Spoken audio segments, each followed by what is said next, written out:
the pages. Hey, we're live. So, welcome to the Gordox Pub, where you don't have to be 21 to be served. Uh-huh. That's a double entendre.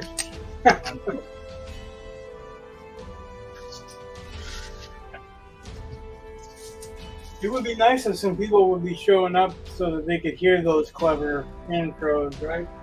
Hey, someday this will be a treasure trove.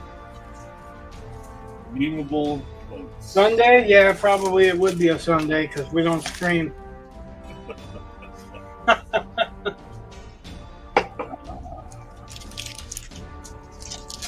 So look what I got. What is that?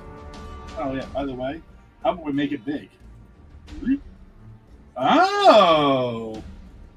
That's Pit from Dale Keown, and that's, I don't know his name, I haven't read this yet, but it's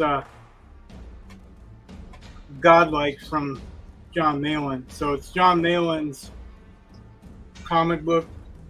There was another comic book called No Cover that was made about John Malin going on a quest to get his cover from Dale Keown because he had to keep bugging him and bugging him. So somebody wrote an adventure that used Comicsgate lore to tell the story. Nice. But the art in here, I was looking through it, and of course, I'm going to skip around a little bit, but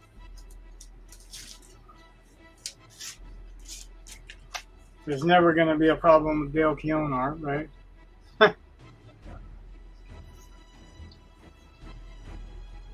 Although he does have a Cyber Frog piece where Cyber Frog is standing in front of Android, and there's a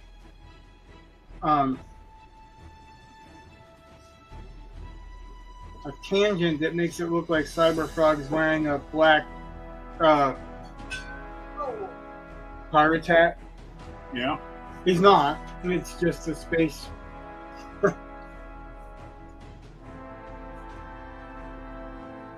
But yeah, I don't know. That's a double-page spread where there's 3 little dinky planets and 1 edge of a big planet, and everything else is colors and words. Oh, that's a lot of empty.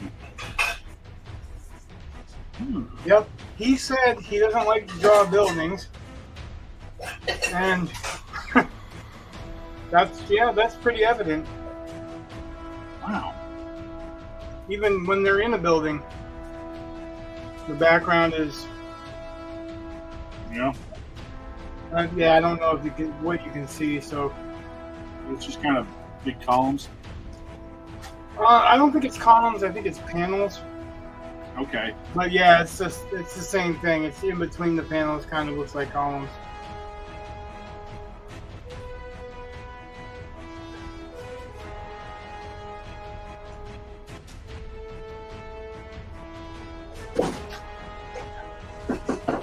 So for the most part, that's what you get for backgrounds. It's either close-ups where you can't tell, or Wow. Not that I care much, as long as I can tell what's the story. You know what I mean? Right. Because the purpose of comic books is to tell a story, not do artwork like artwork that you're gonna put up in a museum or anything. It could be both. It don't have to be mutually exclusive. One of the pages he used as a promo. This is a double-page spread too. There's some small building shapes back in here, but mostly shapes.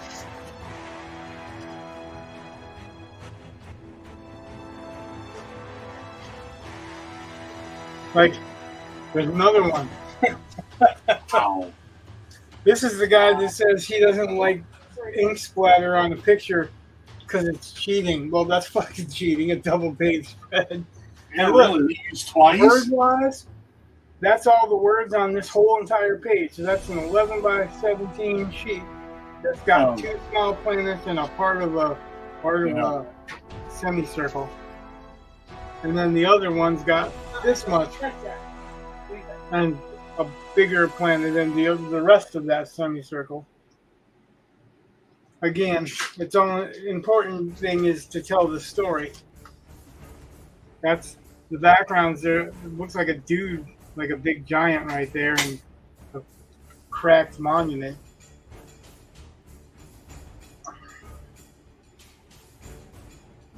So, not a lot of interiors, not a lot of building work.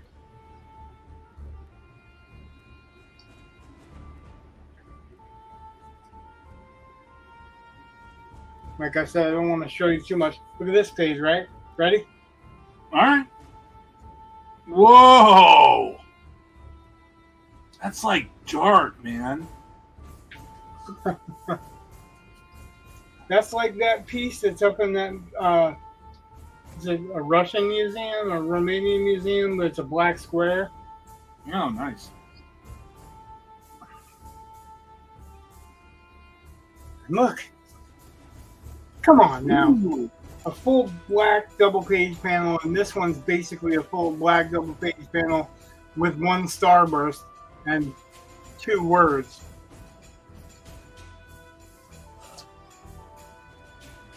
I'm not commenting on the story for anybody out there. I'm just commenting on black and white with stars. Wow.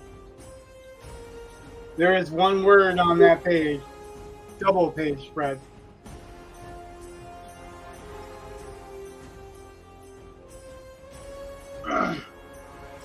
Yeah, definitely not commenting on the artwork or commenting on the story. Just the stuff that doesn't seem like it seems like it's not. He's not even phoning it in. Yeah, just put 2 black pages there. He couldn't even put like chapter 2. You know. Right. Huh. Oh well. I gotta admit that it's like almost the last pages before the guy on the cover makes an appearance as the guy on the cover. And he kept his name top secret. So it's just like fucking the superpowers from the hell is that comic there? July's comic. Isom or Yeah, Isom. He doesn't actually show up as Isom until the last page, I think, of the story. Okay. But yeah, he's kept it a major secret what the dude's name is. Yeah. And you know how I feel about that as a writer, right? You know, you probably feel the same way as a writer about keeping the name of the protagonist a secret. It's generally stupid. For why, right? So I can't say it because I don't want to, start a whole bunch of shit. But I can tell you in the private chat. Oh, okay. And then when you see it, you're going to probably do the same thing as I did. Let me put my glasses on and make sure it's right. Poke myself in the eyes with the arm of these glasses because they're new. And they're a little bit tighter on my head than the other ones were. Maybe your head just got fatter. I doubt it. I broke the other one's arms because I was trying to pull them off and they loosened just enough to snap, but it didn't snap at the joint. It snapped at the snapped in the middle of the arm. So that is not one of my favorite names. no, I can't say it isn't either. But his full sales pitch is that when there's beings that are like gods, the only way you can beat them is to be godlike. So that name is not really a surprise. I don't think it's inspired at all, but No. Sorry. maybe it was to him. Okay.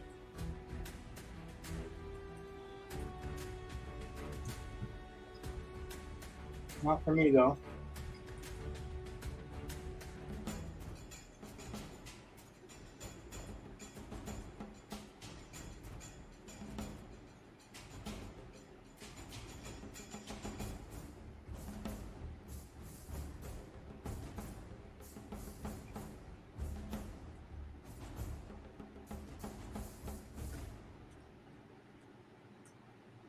So tonight we're going to finish off the top right quadrant there, aren't we? That would be the second panel. Yeah. Yeah. Second, maybe even third, Just remember, Riders of the Futures, the quarter is over tomorrow at, technically it's Monday at midnight Pacific time. But I got to get my story done before 9 tomorrow so that you all can read it.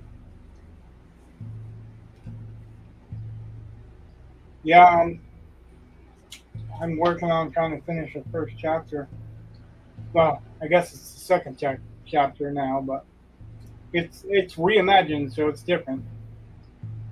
Oh, God, this... Okay. Completely get it.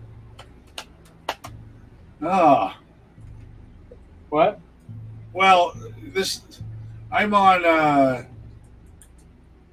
draft 3 of this story, and they're all wildly different.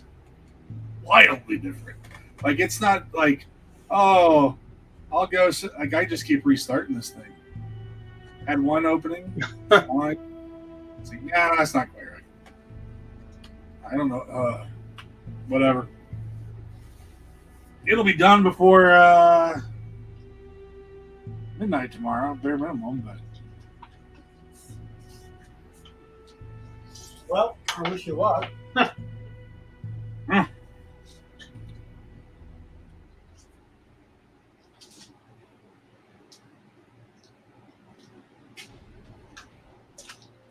All right.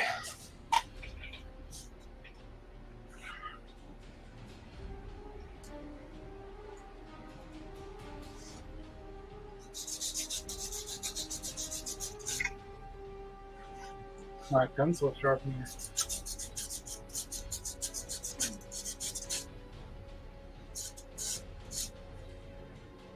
I try to turn it as much as I can so it doesn't put the point on one side or the other.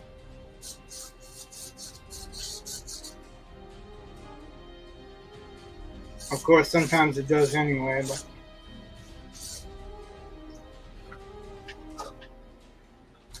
I'll give it a shot anyway.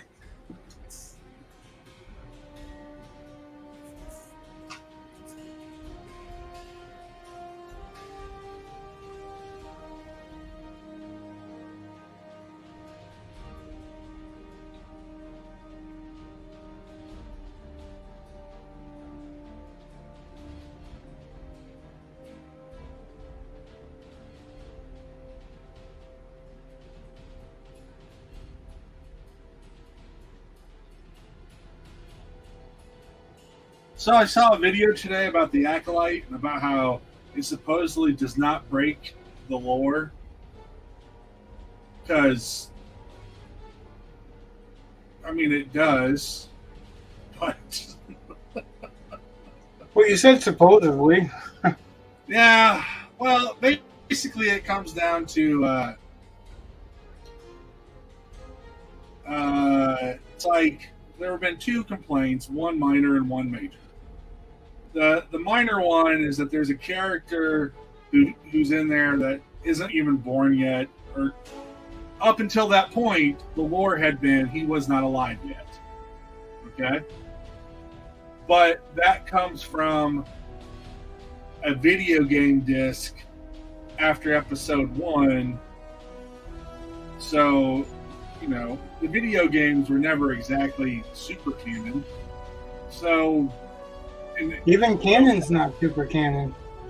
oh, I know. But something like Just that, pointing whatever. that out. His age really is. I mean, when Yoda can be, nearly 1,000 years old, I don't think it really matters. But the rest of it, that same character is the one in Episode 1 who says that the Sith have been extinct for millennia, and yet here's this Sith, and basically their argument is, well, that character was always wrong, so it makes sense for him to be wrong now, and he's really so he's not a reliable narrator all of a sudden. They just put it in the movie to fuck with you. Yeah, like it makes no sense, and it still does not. Again, oh yeah, so basically, that guy's just always wrong, and he's also really vain because he thinks he's always right, apparently, and Yoda has always loved conspiracies and cover-ups.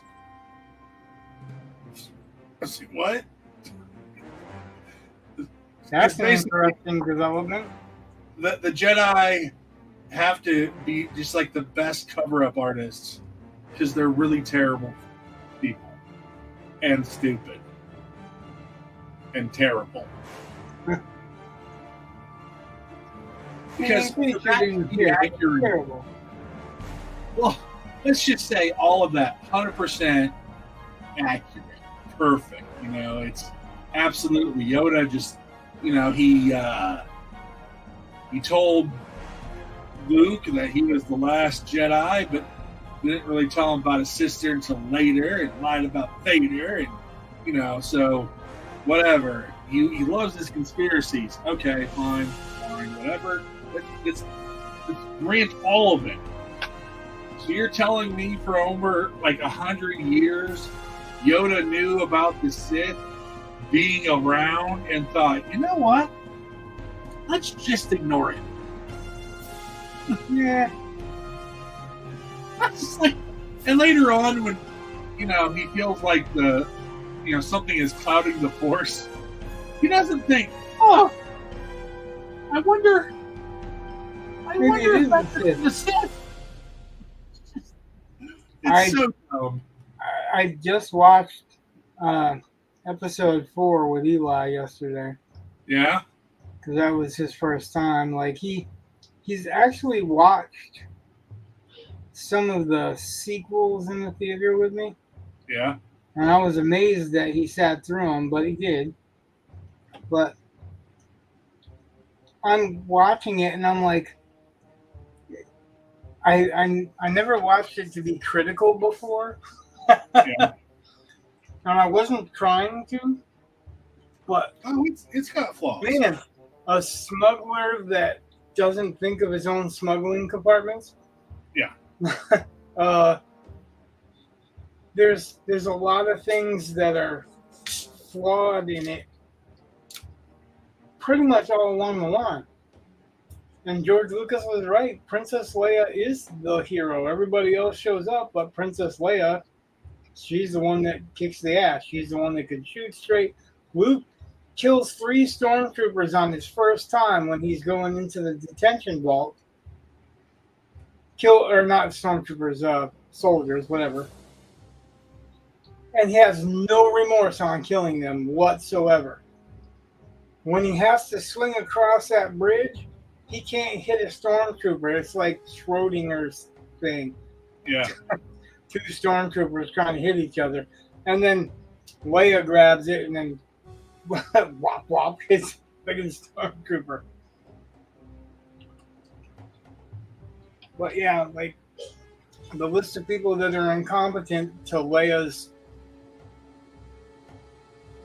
she knows everything that's going on. Oh, this is too easy, and a smuggler isn't like, 2 TIE fighters. That's pretty easy to get away from the Star Destroyer. Yep. You notice that also Luke makes promises with Leia's money that he can't keep to Han, but Leia keeps them, and she's not like, I didn't make you any promises. I don't know. The more I watched of it, I was like, wow, I really overlooked a lot of stuff to be entertained. And the first hour, almost most of the first hour, they don't even get off planet. They're still at Mos Eisley in almost an hour, as far as time counter. Yeah. Well, I mean, but that's also got the opening there. What's that? If the first hour is when they get off of Mos Eisley, that first hour isn't all on Mos Eisley, because you also have the opening. Not on Mos Eisley. Mos Eisley is the spaceport where they meet Han and Chewbacca. Yeah, I know. I'm just saying that. I'm saying the opening is in space. Almost an hour of it, nothing really happens. I mean, the opening scene happens, yeah. But all the rest of it's like introducing the world and the droids and the Jawas and stuff like that, and then you start introducing the mythology with Ben Kenobi, right? It's just about to the point that they go to Mos Eisley. Just before that's when Aunt Beru and Uncle Owen are cooked. That's why they go to Mos Eisley. Yeah.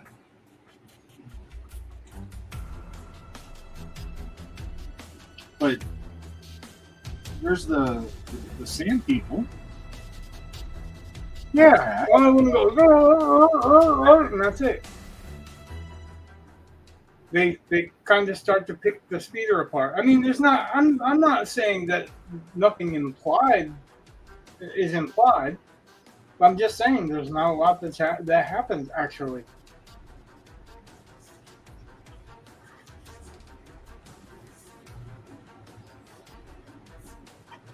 I think it's funny that Darth Maul by himself. Yeah, but Darth Maul by himself found Qui-Gon and that ship on Tatooine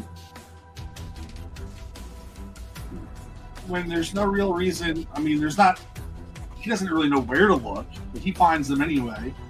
Whereas the escape pod from the Star Destroyer, you would have known, like you should have been able to predict exactly where it's going to land, or pretty damn close.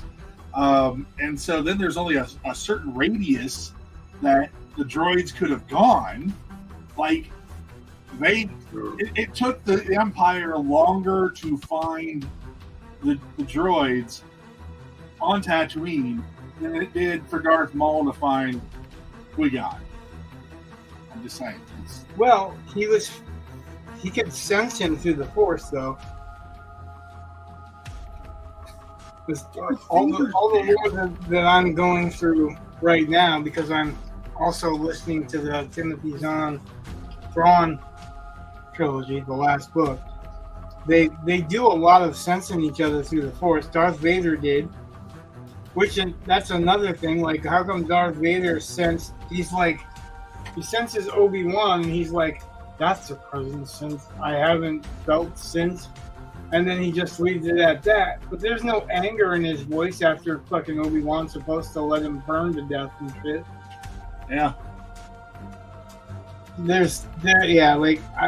was saying I wasn't watching it for that stuff, but it sure popped up. There's definitely some major retconning that George Lucas did. And then, so, I mean, in a way, you could argue retconning is what Star Wars does. Right. So, whatever. And really, honestly, I mean, again, but it didn't at the beginning. That's what it does now. Well, I mean, kind of, sort of. I don't. They didn't go into Empire Strikes Back retconning the stuff that happened in the first movie. They didn't do that shit until afterwards, before they released the prequels. Then they released everything in the theater and made all kinds of changes to it. There were drafts of the script, though, that the idea that Leia was always going to be Luke's sister, no, that's not true, and that's obvious. I don't think so either, right? You know, like I said, the book I just got was talking about how he would often change a scene after he saw it. No, we don't need that scene, or we can change that. I don't like that. I want to redo that. You know what I mean? Yeah. That he was doing that stuff while the storyboards were getting created too. So I think that's just a writer's habit, you know, like you're trying to perfect it and you think, you know, it wasn't perfect, but we weren't looking for perfection, right? But when he started going back and changing stuff that... It also wasn't, you know, preachy. Mostly. Like I said, I went back and saw stuff that I wasn't trying to see, but now I see.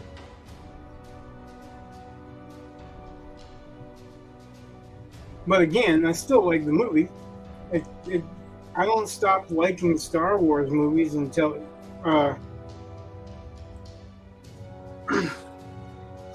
pretty much the prequels came out, and then only chunks of them. Like I liked chunks of them, I just didn't like chunks of them. So like to say I hated it, I went to see the prequels and I own the prequels, but like I try my ass off to ignore certain scenes, right? Like, oh yeah, how many times does Anakin and Padme, Amidala, whatever the hell, have to be in a field and professing each other's love and then getting angry because they can't be together? How many times do they have to repeat that same exact scene, you know, with a different background or whatever? Oh, they did that quite a few times in the second movie. You know, I know you don't like the pod race kicking up as much as it does in the first movie, but that was Lucas's point. He wanted to do a Star Wars race. He could have done a Star Wars. My problem primarily is that the first one doesn't have a clear protagonist, and I think they wasted it on a kid, and because they did it with a kid, it ends up being rushed at the end. And really, what happened? Nobody wanted Order 66. We wanted Vader out hunting Jedi. We wanted it to be like Star Wars Predator, only cooler, and it just they never delivered on it. And I think that's where people kind of got. There's a lot of expectation from what was mentioned in the originals, and then just some of the decisions, having to jump from kid to adult. You know, the age difference between Padme and Anakin is creepy enough. I mean, there's just a bunch of stuff that starts falling apart, but not having a clear protagonist, I think, is a problem. And it really should have been, I think, Obi-Wan's series. Next time you watch the regular Star Wars, watch it as if they introduced the protagonist in the beginning and it's really Leia. Because you're going to find that until... You never thought about that. Until Luke and Han saved the day at the Death Star, pretty much Leia's the one that calls all the shots and makes every, you know... She really does. She's the one that really kind of rules the roost, so... Yeah, because she's the one in the first. She's the one in the opening. No one else. Yep. I mean, I'm not saying anything against it, by the way. I'm just saying that after watching it again, I kind of leaning towards the fact that she's mostly the protagonist. But like, if you watch or read, well, sort of, except she doesn't pull the trigger at the end. well, that's what I said. Except for the fact that she's the one that pays Han. She's the one that gets Luke a fighter and gets set up, and she's in the control room and all this other shit. So I mean, there's ways that you can argue that case, but I'm not going to. That's what I said originally, is that except for the attack run on the Death Star, she's pretty much the one in charge of everything. Yeah. But she's the one that got the plans out. Like, if you listen to how the plans came about and all that stuff, even Rebel One's wrong. And they left some stuff in there that, like the fact that when Obi-Wan met Anakin, he was an experienced pilot. Yeah. He's not a pilot at all. Yeah. Arguably, the only time that he piloted anything was Naboo. Yeah. So that's what I'm saying. Like, that decision was a terrible decision. Or if you wanted to go that, you can't do it. Nope. Yeah, it was a bad decision. Bad decision. Pardon me. Probably should have started off with Anakin being a Jedi already, with Obi-Wan Kenobi, like, them working together. That could have been a film. Yeah, Obi-Wan said that they were good friends, and I mean, you see a little bit of that, but not the way he makes it sound. And then he said Darth Vader helped the Emperor hunt down all the Jedi, not, massacre all the Jedi in Coruscant. Yeah. So I'm saying, like, there was people wanted to see that. Especially that person. That person being you. Yeah. Well, I'm not saying nobody else did. I'm just saying you seem like you're passionate about wanting to see it being ripped off if you can. Because we were. It's ruined. That's actually why I like some of the stuff, some of like the Clone Wars stuff that came out after, because they started they took more time with what was going on at the exact same time, so you get to see some more of the stuff happening. It helps tie some of the seemingly disjointed parts up a little bit better. It's so there have been some good things come out of Disney Star Wars. I'm not one of those that says everything's terrible, because again, I'm stoked to hear about Andor too. I thought the first season of Andor was great. I can't wait. Even though I know in the end he dies, on Scarif. I get it. But so far that show has been great. And it shows life under the Empire. I think it's a great. There was a little bit where I was like, yeah, this seems kind of needless. But overall, I just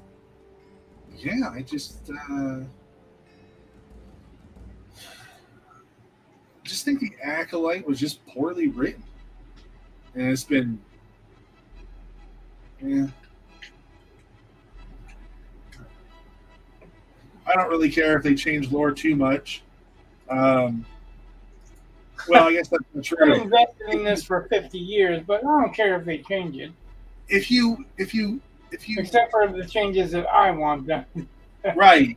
That's the thing. I mean, I understand it. Like there are certain core thoughts that really shouldn't change. Like, I'm sorry, but Boba Fett's ship will always be Slave One. That was his ship. Right. And I don't know why Boba Fett ship now. Why don't you call it what it was? It's not that important, but the idea that Vader was special, that should have stayed.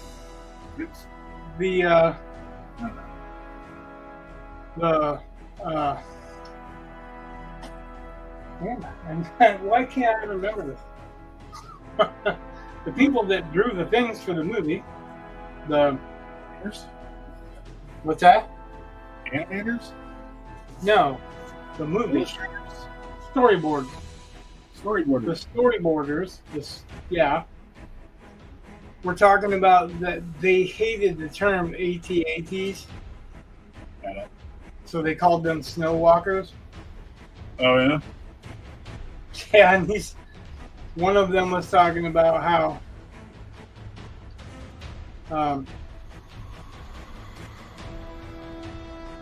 computer animators will never be able to reproduce doing a full-scale model of a snow walker walking through, what the hell did he say, baking soda? Okay. My dear. No, he's got a point. Like you can get some realistic stuff, but some stuff it's not the same. I'm not saying that it can't look realistic or whatever. It just doesn't look the same. It doesn't have the same effect. And remember when we're talking about, like, when drawing comics, you're telling a story. So you might lose some of that story effect for reality.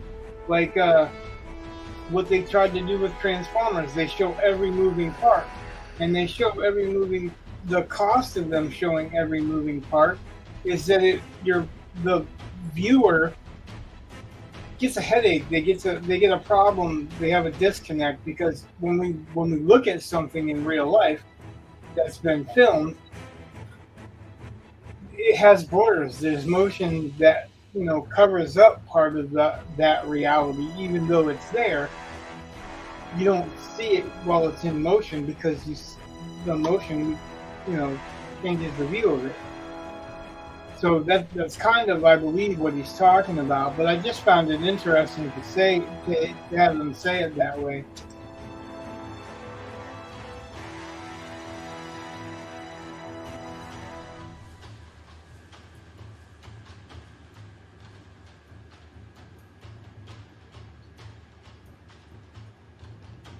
So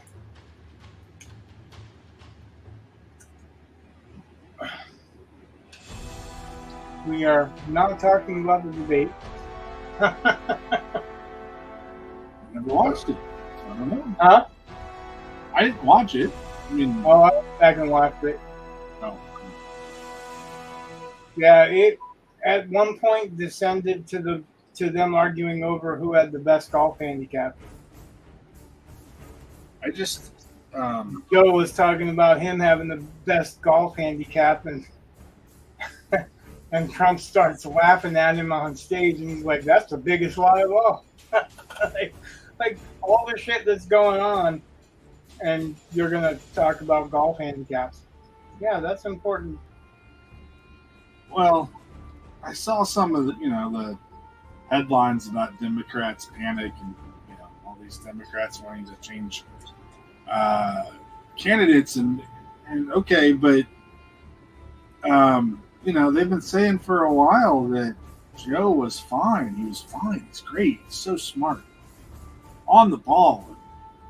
And then you have one debate, and so he was good up until Tuesday night, and then all of a sudden, boom. Or were you just lying the entire time? Well, they're claiming that he had a cold or something, but if you watch it, he's mumbling. He's, and they just should let him fucking retire. Yep. But he's refusing because he's made it personal against Trump. If you watch some of the claims, they're so fucking ridiculous.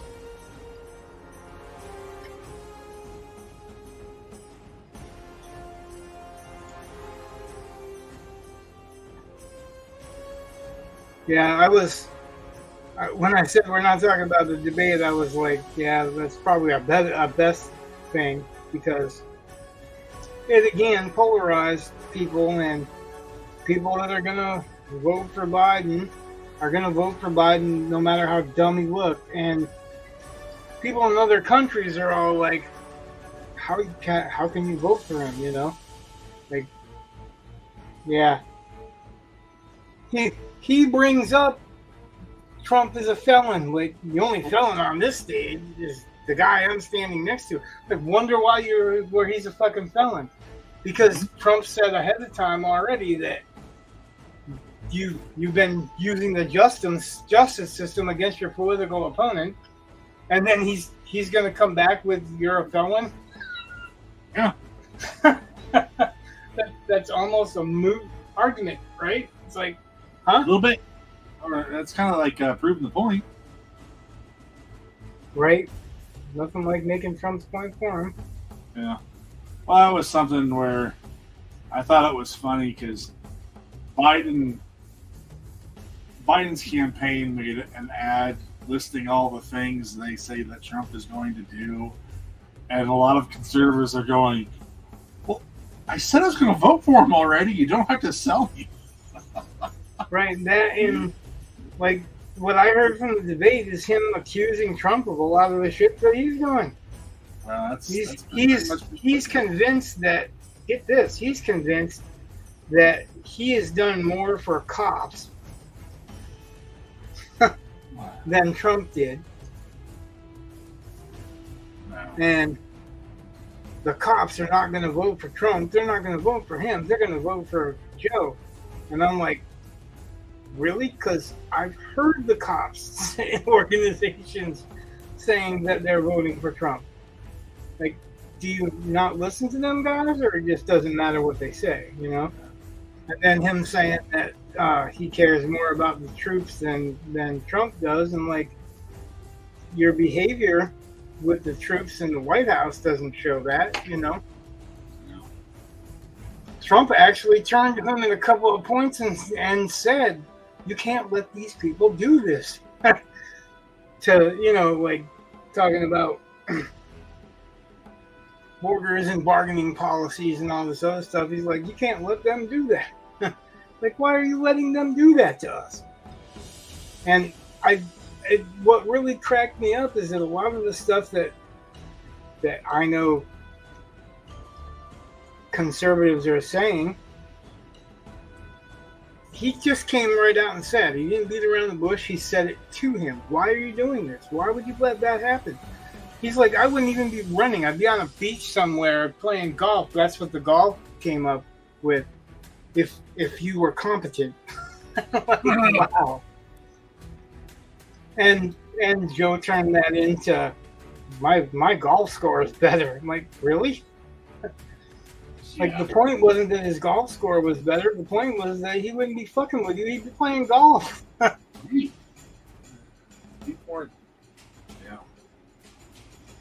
Like, how do you miss that as a point? Like, I just don't get it, you know? Like, these people that think nothing the other guy says, not one thing, is possibly valid. Like, it's crap. Everybody's got valid salient points, and everybody's got non-valid salient points. We just generally try to vote for the people who have the more salient points or the clearer thinking. And then right away the campaign switched to I'd rather have a doddering grandpa in office than a grandpa that needs to be in an asylum. Like, right. Really? That's the way you're going to play it? After the vote, or after the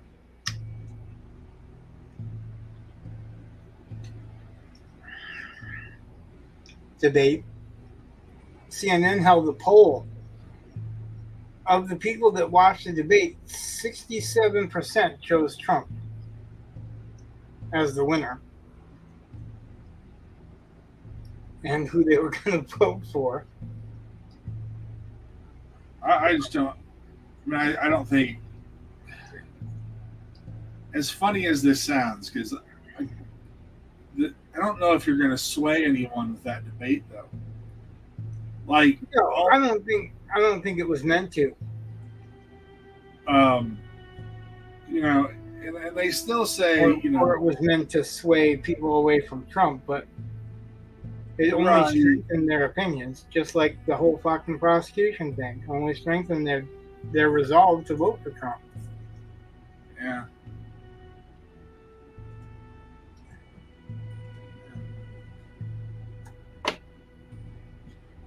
There definitely wasn't the decorum from Trump that I was expecting, because he was making it sound like when he talked to Dr. Phil that he was going to play it that way. They did ask him if he was going to retaliate against Joe for that malicious prosecution, because they kept repeating the quote, I have every right to, go after those who went after me or whatever. But he didn't say ever he was going to. He said he had every right to. And when they asked him if you're going to, he said, my revenge is going to make the country run better. My revenge is going to be when the country's running better.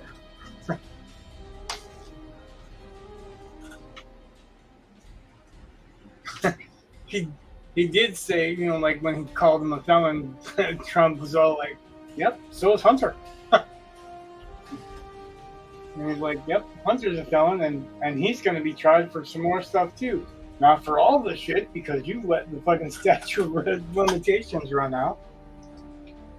Well, the funny part is most people don't think that Trump got a fair trial. And most people don't think that Hunter got a fair trial really either. I have no idea, but reasons. They're for two different reasons, I'm going to guess. Yeah, because, people think Trump got railroaded and Hunter got away with some shit. Yeah.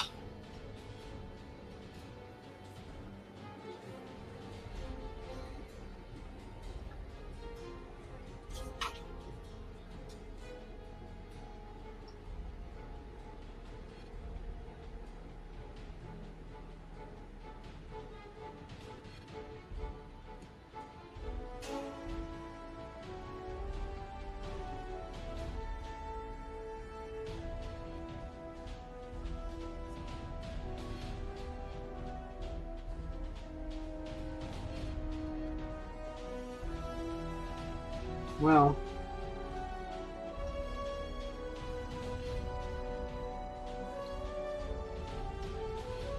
I think it's, like the two of the things that I noticed that you see with politicians that kind of drives me a little batty when it comes to that is that they are trying to tell you almost all the time what the other guy is going to do. You don't know what the fucking other guy is going to do. You want to stir up fear with what the other guy is going to do. You should be talking about what you're going to do, not what the other guy is going to do. Well, Trump can tell what he's going to do because he already did it. He didn't say anything about doing any different tactics. So, right. Technically, you should be able to, with these two candidates, you can go through and say, this is what he did, this is what I did, which one worked out better, which do you want to repeat of? And, right. And that's really the whole debate.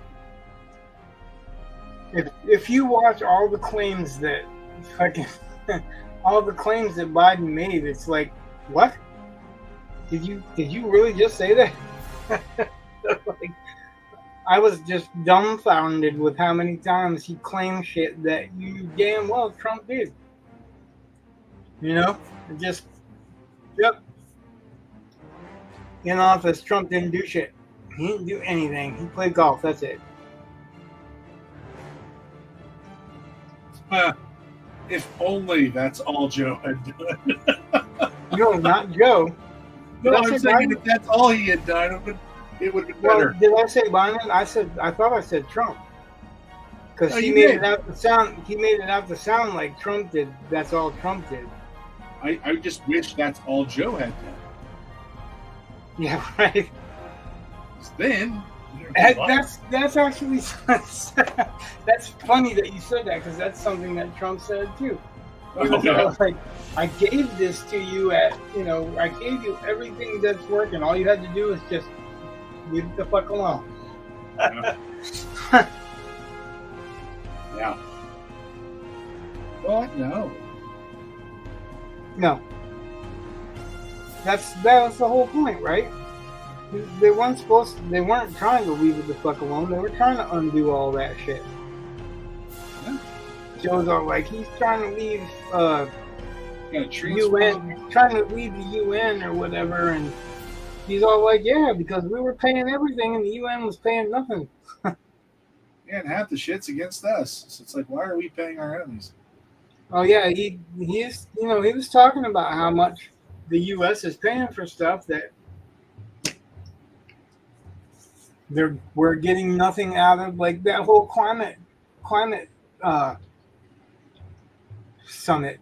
What the fuck was it called? That he got us out when Paris Accords or the Kyoto Summit, and that was basically a plan for us to pay $1 trillion, or more than $1 trillion, over the course of a few years. And what we were going to get out of it was we could possibly lower the temperature on the Earth by 1 degree. When it's proven that the Earth goes through cycles, like they go through in the time of Stradivarius, when he made his famous Stradivarius instruments, he made them with the resonance that he did, because the 7 years of they called it the Little Ice Age, but that 7-year period or whatever made the tree rings so small and tight together that it was able to create that sound from the wood that he was gathering around him. So it's like, this has been happening forever. There's photographic evidence for the last 100 years that the glaciers have melted and come back and melted and come back. None of them have melted all the way away forever. Whatever. I don't know about you, but that's not what I want to spend my money on. I have much better things. We're going to be canceled as climate deniers. What's that? We're going to be canceled as climate deniers. I'm not denying that there's a climate. Yeah, there you go. I would like to affirm my belief in a climate. Thank you. There is definitely a climate. Definitely. Whether or not we can do anything about it, that's what my argument is. Even if it's true, all this fluctuation is true beyond the norm. What are you going to do about it? By throwing money at it, what are you going to do? Teslas didn't solve the problem. No. Yeah, they did not. So, what else? What else you got? Because there's if you really want to do something, I mean, the sad part is taking shit away from us, right? That's it. That's all they got. Well, if they would, I still think any plan that can endorse nuclear is fine by me. That's the way to go. They can endorse what? Nuclear energy. Because nuclear energy? Yeah, build nuclear power plants. We've got everything we need to provide all the energy we need, and it's incredibly safe. Nothing's perfectly safe. It can't be, but it's still the cleanest, safest option, and you use that to power stuff until you can do better elsewhere. Sounds like the argument for ethanol, and no, ethanol was safe until they intentionally fucking blew some shit up. saying that it's just as explosive or more explosive or whatever. But Hi, RT Bible Nerd. Welcome to the Gordox Pub. Hey, it's been a while since I've seen ya.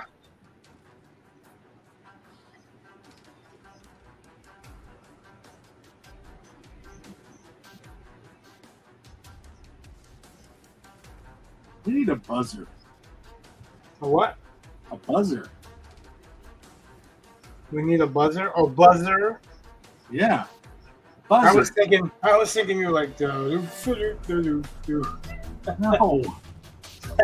No, so that when someone need a comes, buzzer. if you're in the middle of talking, I can just and then you know that someone's here.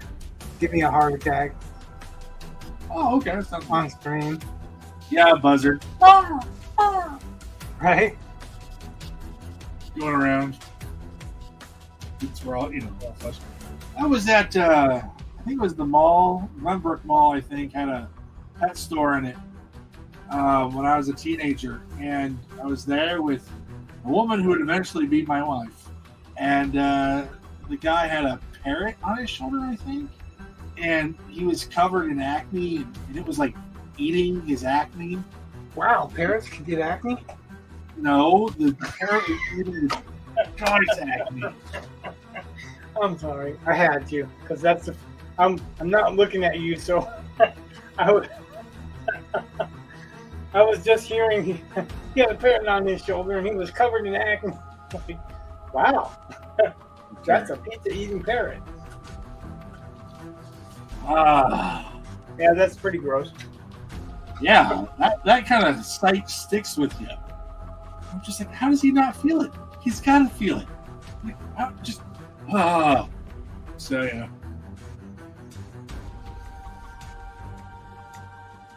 Sure he did. I mean, he had to. Yeah.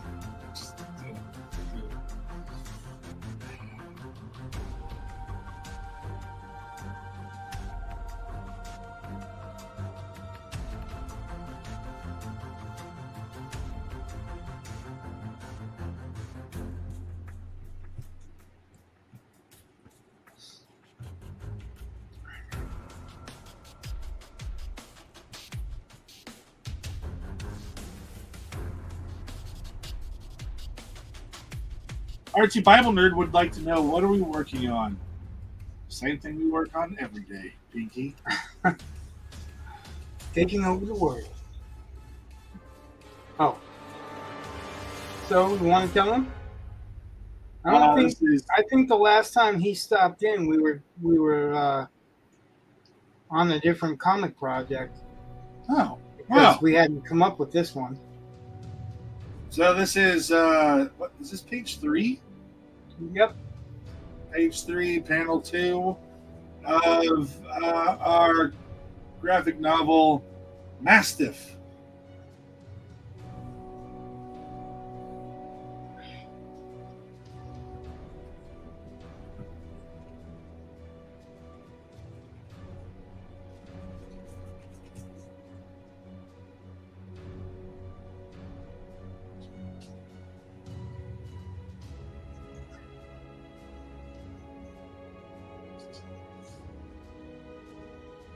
What's the elevator pitch? I told Rich, what did I say like last time? I said we need to come up with an elevator pitch. And what did we not do? It's noir detective set in post-apocalyptic city-states. Yeah, sure. That's about as simple as I can make it. It'd be like maybe Ghost in the Shell meets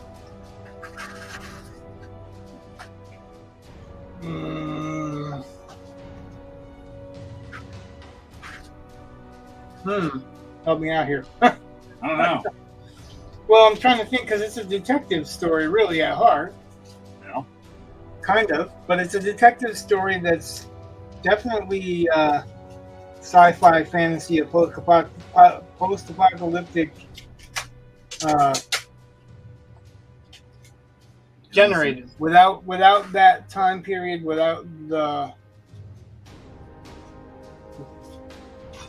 situation that has been created by that time period, it wouldn't really be a story. I think that has to have been one of the worst elevator pitches ever. What's that? Well, I'm trying to give a log line, and you're sitting there fumbling, and you're the writer. Well, touche. I'm just saying. I didn't say I had anything better. I said. You said ha ha ha. I said that was just terrible. There's a huge difference. Yeah, I'm trying to think of what would be a similar type of detective story, because this detective has different abilities than just any other detective, and he's got detective abilities. So. I know what it is. It's Blade Runner meets the Sentinel. What Sentinel? There was a TV show called The Sentinel. And the guy, the Sentinel, basically has enhanced. I think I haven't. The setting is really kind of a manga-ish setting. Well, okay, that's kind of where the Blade Runner stuff kind of came in. Kind of what? The Blade Runner part comes in. That's kind of more of these. But yeah, okay. Blade Runner meets the Sentinel. That's isn't that your high concept? Isn't that what that's called? It's your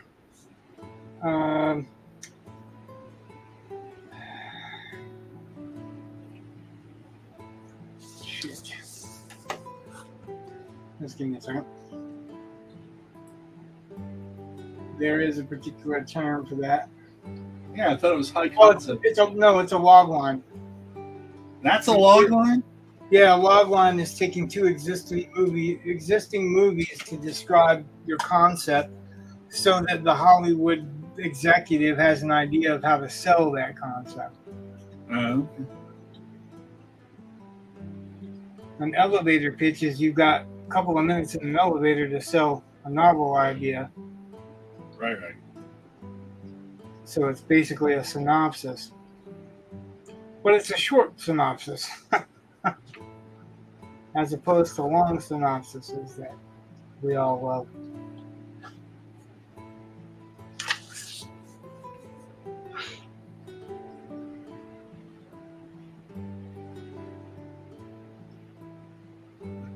A log line.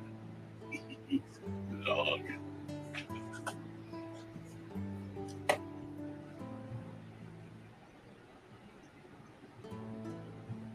Yep, log line.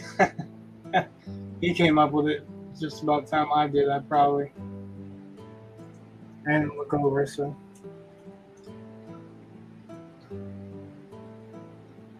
Yep, log line is when you use movies to describe it.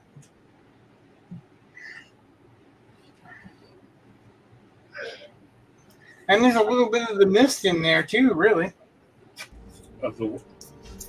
Yeah, I guess you're. Yeah, I guess you're right. Yeah. I kind of thought that's what generated that idea for you, but you know, what do I know? I find out by my wife every day, less and less. You find out less from your wife every day? What do I know? I find out from my wife less and less every day. Oh. The commas are implied.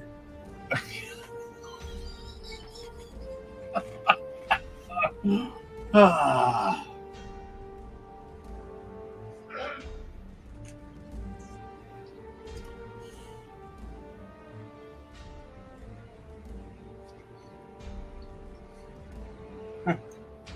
The implication is I know less and less as I get older. Yeah, I figured that out already. day by day. I've already forgotten yesterday. Right?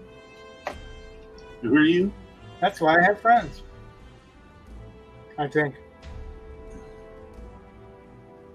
Well, I've always found the quote, the secret to a happy life is a poor memory. The secret to a happy life is what? The secret to a happy life is a poor memory. Oh, happy life is a poor memory. Yeah. Probably the same thing. She forgets easily. Yeah, if she has a poor memory. But, you know, I tell you from experience, that doesn't matter. She's still gonna always be right. Have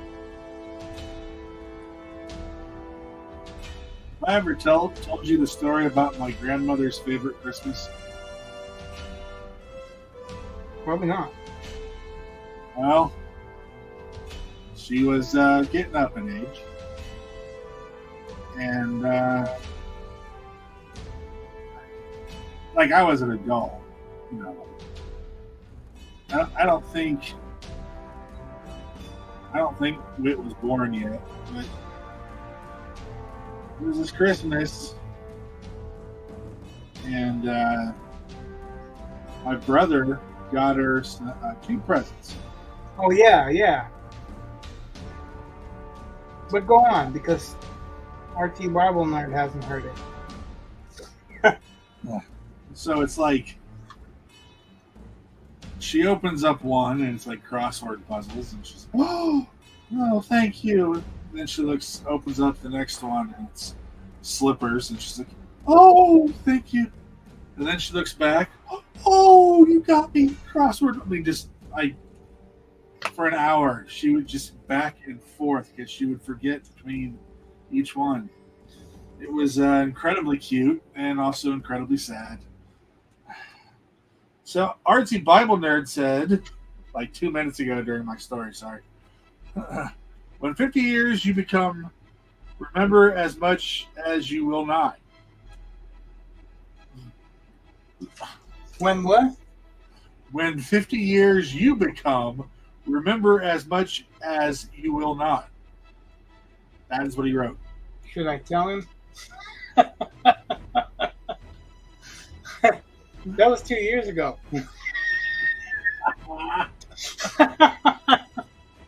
Well. Sorry. Oh, boy.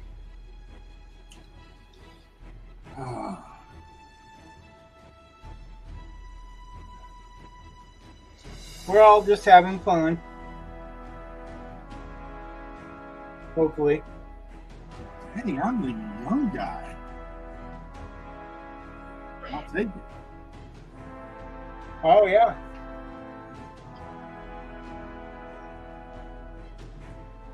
Is your birthday earlier in the year or later in the year? Because mine still has to come this year. Mine's in December.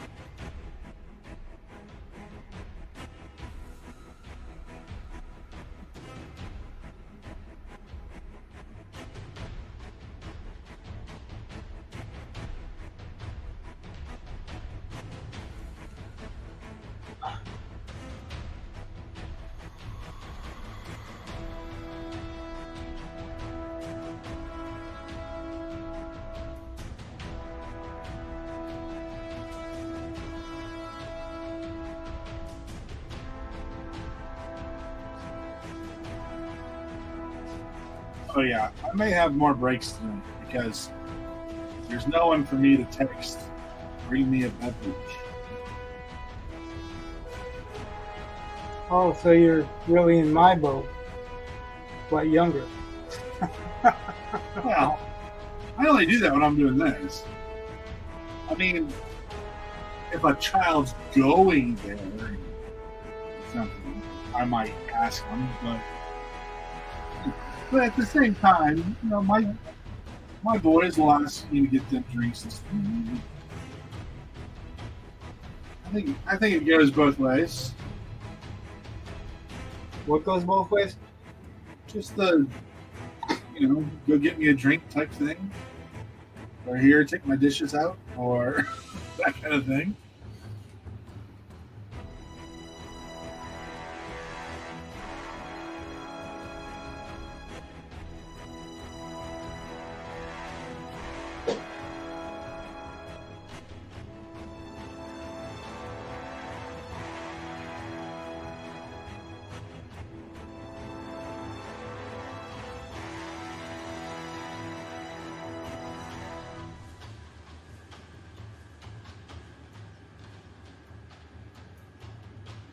So yesterday I had to go to the doctor, and You didn't have to. You could have said nope, canceled. yeah, you're right. But if I would like my medication renewed, they've got me hooked. So, So they're holding shit over you. that's right. I'm You didn't addicted. go of your own free will. They manipulated you into going. I know they got me addicted to oxygen, and now if I'd like to keep breathing, I kind of need my medicine. But so I'm there, and they're going over blood work that I've had. You're on oxygen? No, I'm an asthmatic, man. If I don't get my Advair, I don't breathe well. Yeah, I'm just kidding with you, dude. I know. You've said something before about it. So he's going through all this stuff, and and I'm overweight. I know I am, although I'm like down 25 pounds from my heaviest. But whatever. He's going through, and we're talking about it, and he goes, "I gotta tell you, your cholesterol, like, it's not supposed to be this good. Like, you're overweight. You should be having some issues." And I'm like, "Well, I'm not. So good genetics on that part, I guess." But I always like it when the doctor's mildly surprised that I'm healthier than they think I am. I love it when my healthcare provider thinks I'm decrepit.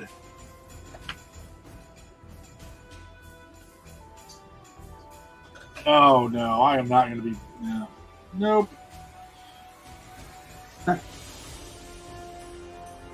Artsy says, push your luck. Prove it. Prove it. You know why I'm not going to bring on the fast food? Because I truly believe that fast food greatly increases your risk of heart attack as you rage in the drive-thru at how slow they are. That's what's going to cause my heart attack.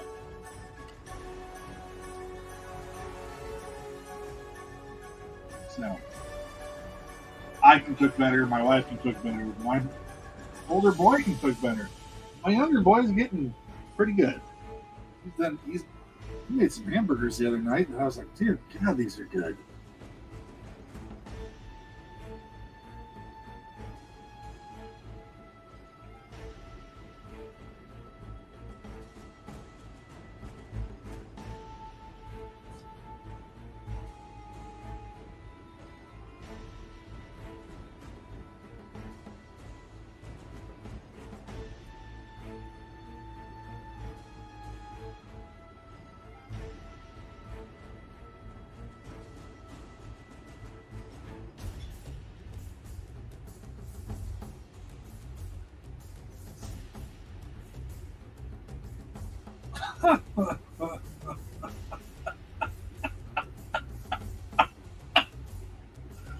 Oh, I amuse myself so much with the inner dialogue. Let me in on the source of my mirth. I'll let you in here. So, I was thinking that the picture you're working on looks a certain way, and I'm pretty certain It looks a certain way. Yeah. And it looks a certain way that if I were to say what it was, it may get the channel in trouble. Or so I've perceived by the fact that other channels Not a guy. don't. That's not a guy. But then I'm thinking, it's grapey.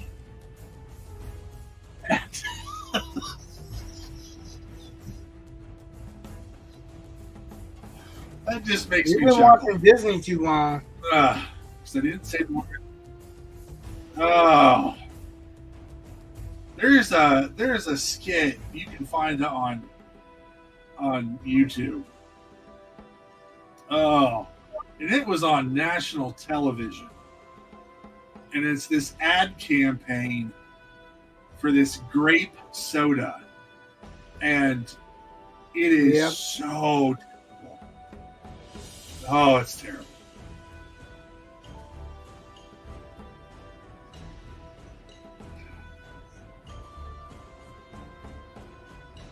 I would say what it is, but it's actually terrible. If you know, you know.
You easy killer. Huh? Exactly. Bye, artsy Bible nerd.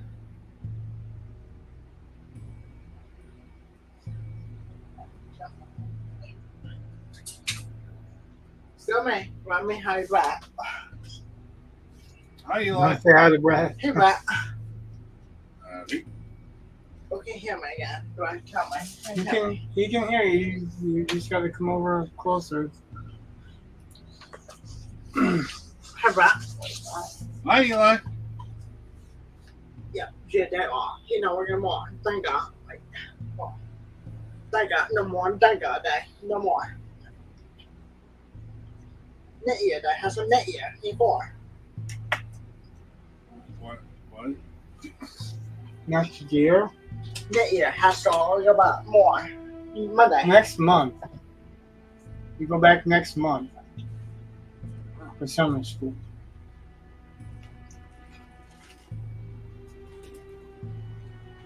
Oh, And Punter had my Punter had flies. Punter. Okay.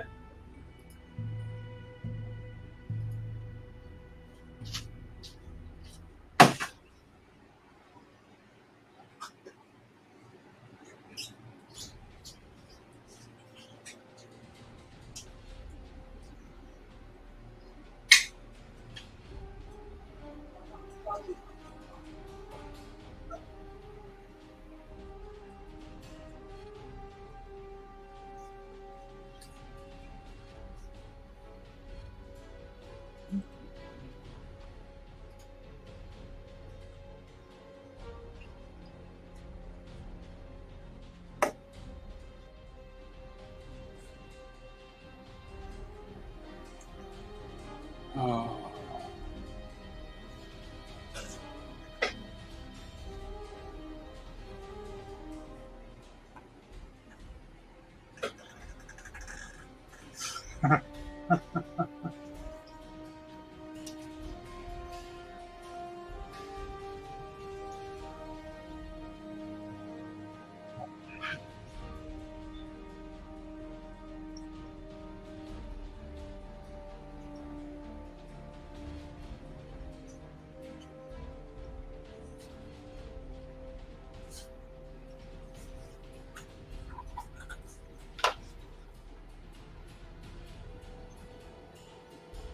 Well, I guess he hung out for a little bit at least, right? that's right. Some company is better than no company.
Right, put me down. Okay.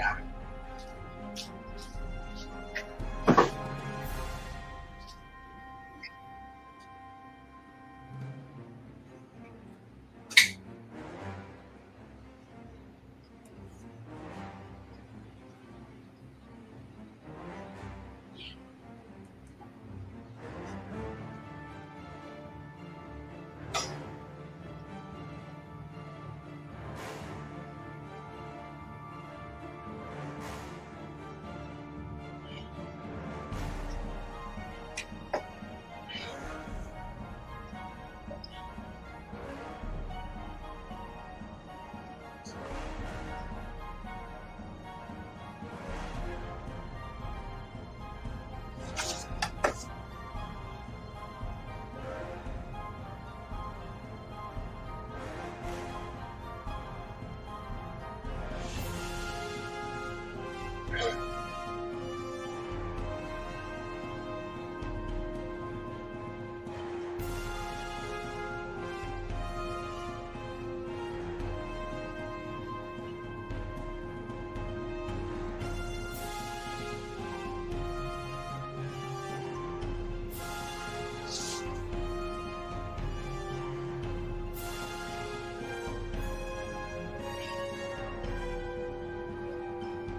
Rich. Rich. There we go. There's a voice. Good God. Anyway, I'm going to run and put my dog out, and then I'll be back in a few minutes. Yep. Well, I'm going to be here. Okay.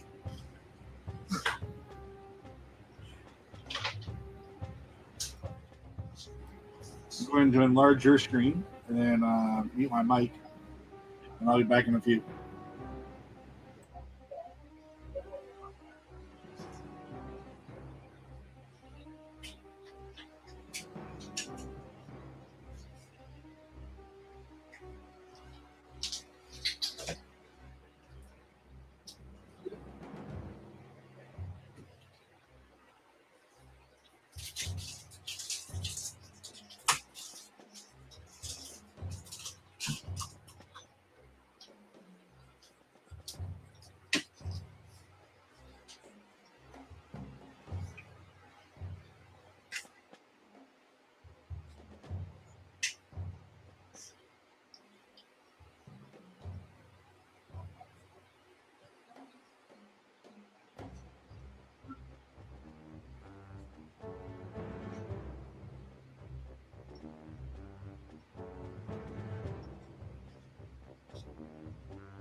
And I'm back with a beverage.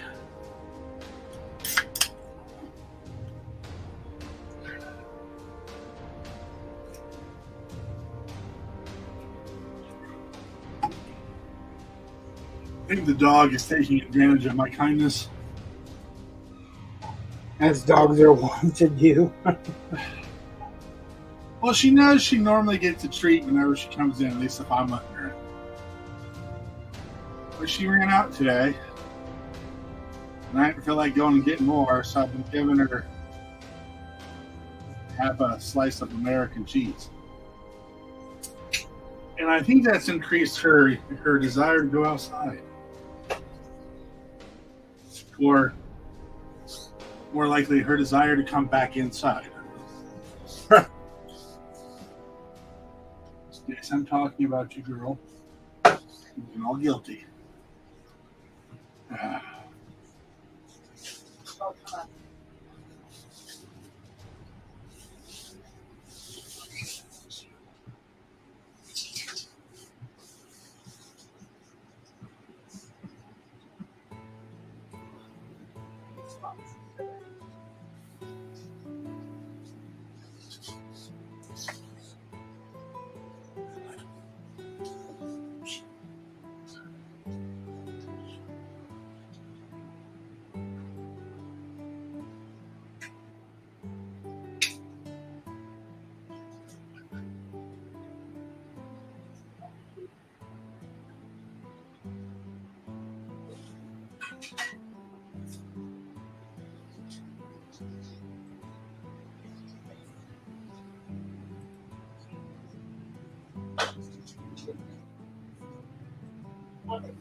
Well, hello, Adam.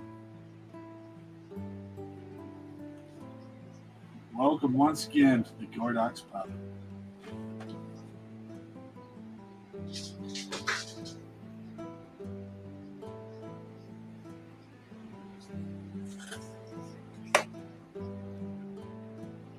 I hope that's looking good and everything.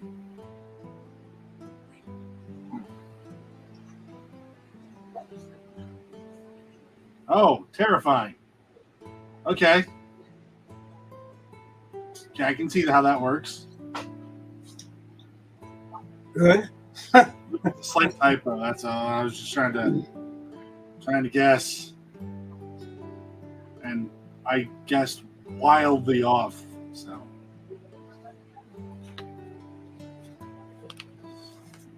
Yes, it pretty much is. Thank you. Pretty much what? We want it to look frightening. Horrifying monsters, yeah.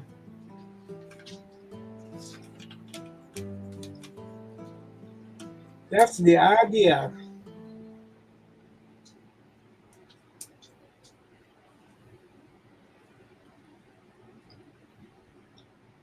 That should be a game show. Guess the typo. Oh. It's kind of like Wheel of Fortune if you think about it.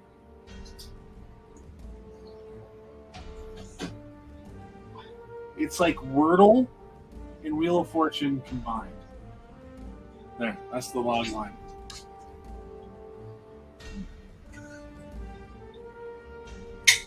Yeah, but that's not really two different things.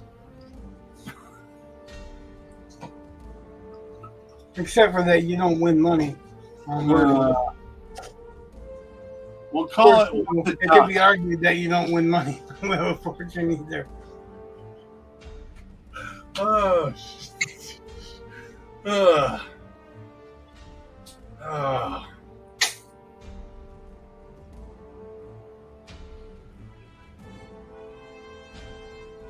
Oh.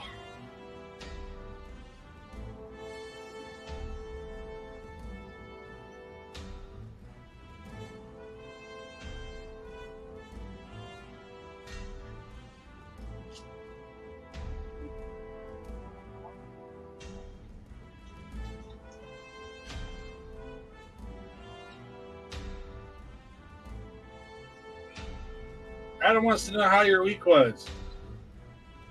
Mine was busy. I lost the day somewhere. I have no idea. It was Wednesday, and I thought it was Monday. And what? Oh.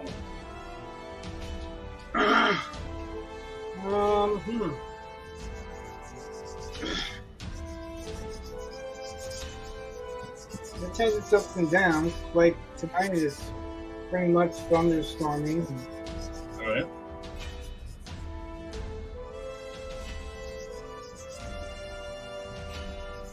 Having a lot of fun with the stepdog. Well, How does the stepdog like the thunderstorm? sometimes he's okay with it. Sometimes he hides underneath the table at my feet.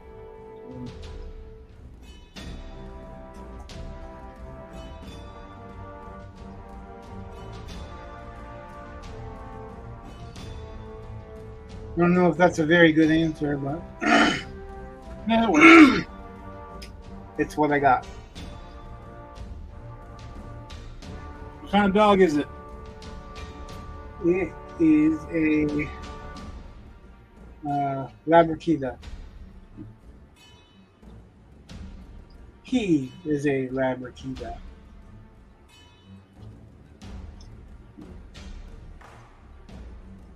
For those who are all specific about if it's a boy or a girl, and if I call it a boy one time, I can't call it and it ever again.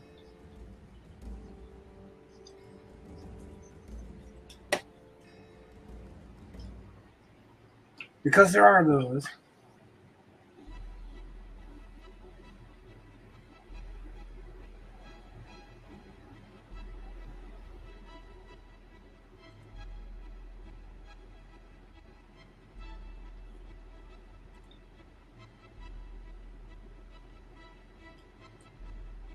It is a difficult medium. Maybe. It's a difficult line to walk. To not put too much muscular detail into something that you're trying to show flexing. Because if you overload feminine shapes with detail, they look less and less like feminine shapes. Adam wants to know when we expect the finished book to drop. This is page 3, Adam.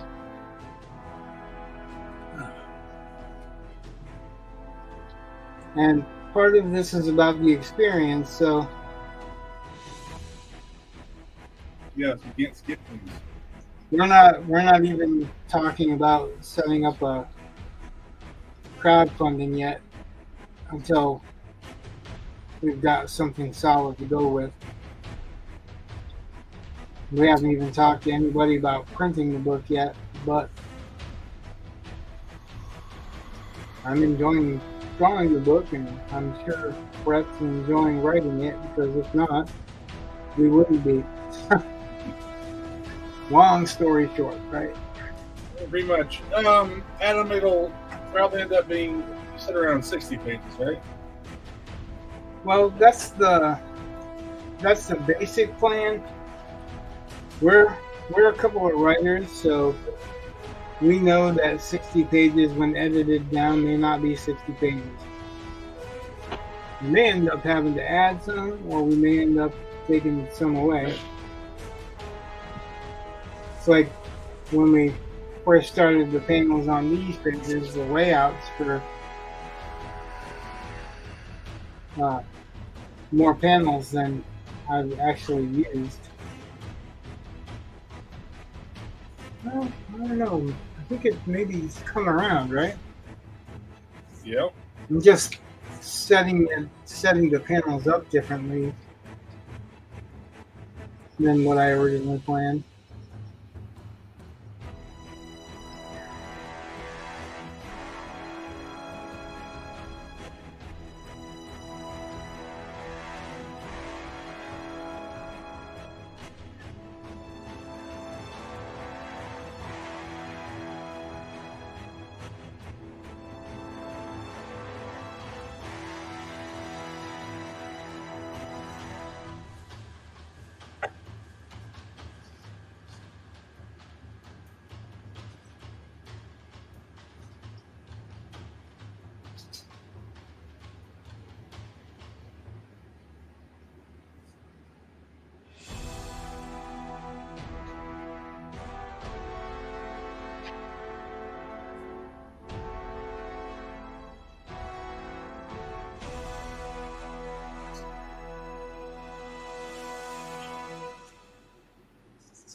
Don't knock the computer. Oh, goodness. Goodness, what are you doing? Dog's getting in between me and the computer. Oh, I think she's lonely.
Oh, I don't know you. Oh. She's really not wanting to leave.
The problem with the dog is she walks in between me and my laptop, and then there's no room for her to turn around.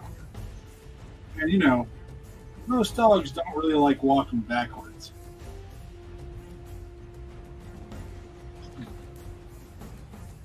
So now the dog is all like trying to figure it out. Ugh.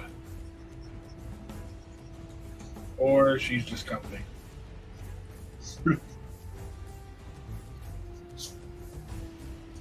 Which is like in the winter, if she would lay down on my feet when I was riding or streaming, that would be like the greatest dog ever. Like just hands down, best dog.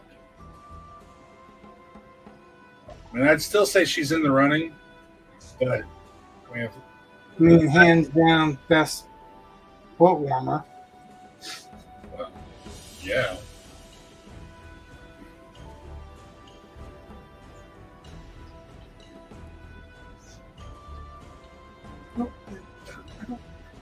Biscuits, go. Lay down. Oh, Biscuits, go. Lay down. Oh. I don't like having to send her away, but she's just all confused. Lay down.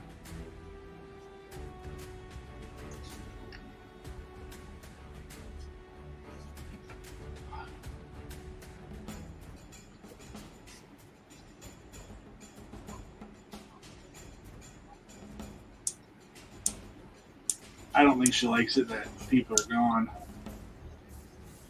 Her routine is just not good.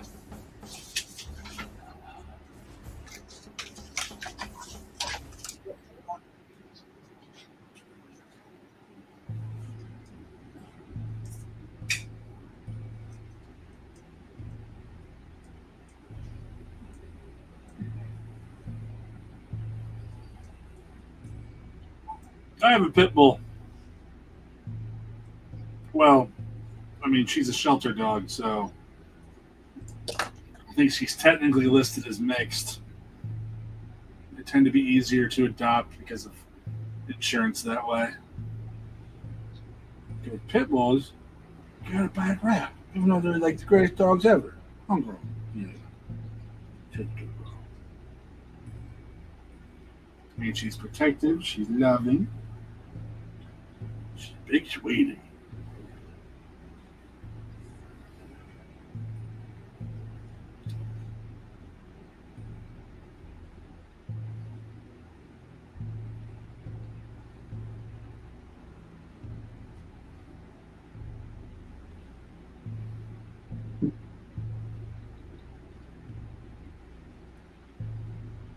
Or some yahoo is lighting off fireworks and now the dog's upset. But she normally doesn't get upset. She gets even. Better not get even with me, dog. I've been nothing but nice to you. Well, then even would be nice, right? Yeah, okay. I don't think that's normally how it's applied, though.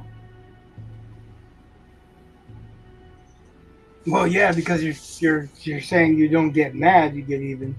Yeah. Usually, nice things don't make you mad.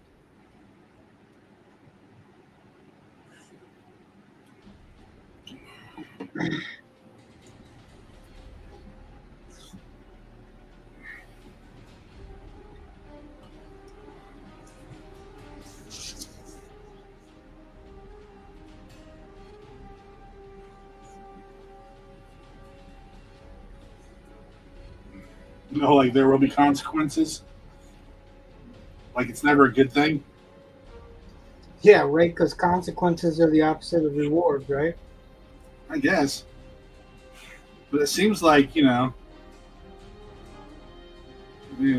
could be like, eat your broccoli and you'll enjoy the consequences. Yeah, I don't think so. I think that would be rewards. I mean, you can look it up, but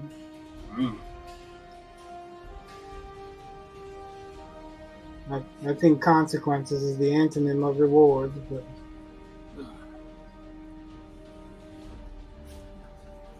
Adam says that consequences are just the result of an action, and he's as good as a dictionary in my book. Because yeah, whatever. I've taken people's words before, and you know what that amounts to?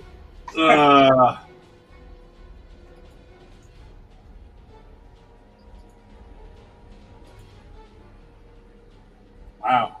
Yeah.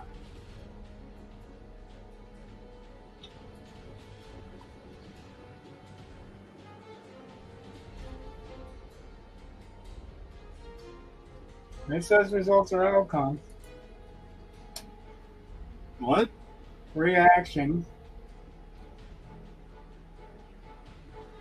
Opposite is cause, so it's cause and effect. Yeah, consequence is the effect. Mm. It's a consequence of your I've action. never seen it used without a negative connotation. That's like innuendo I've never seen used without sex.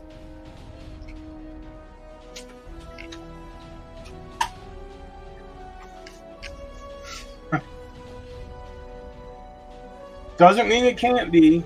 It just means I've never seen it. And Adam, I don't know you well enough to trust you over my own search.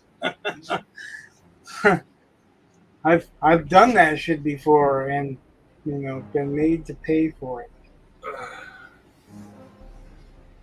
So your intentions are the best and I appreciate them.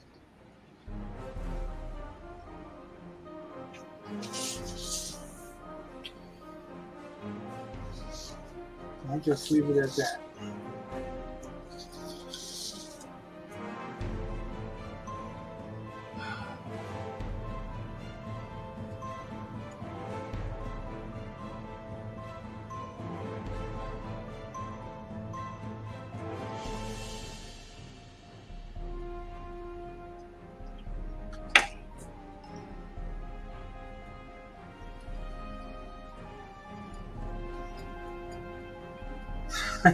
So in the David Finch fan server, somebody was talking in the writing section about wanting to troubleshoot some spy type stuff, right? Yeah.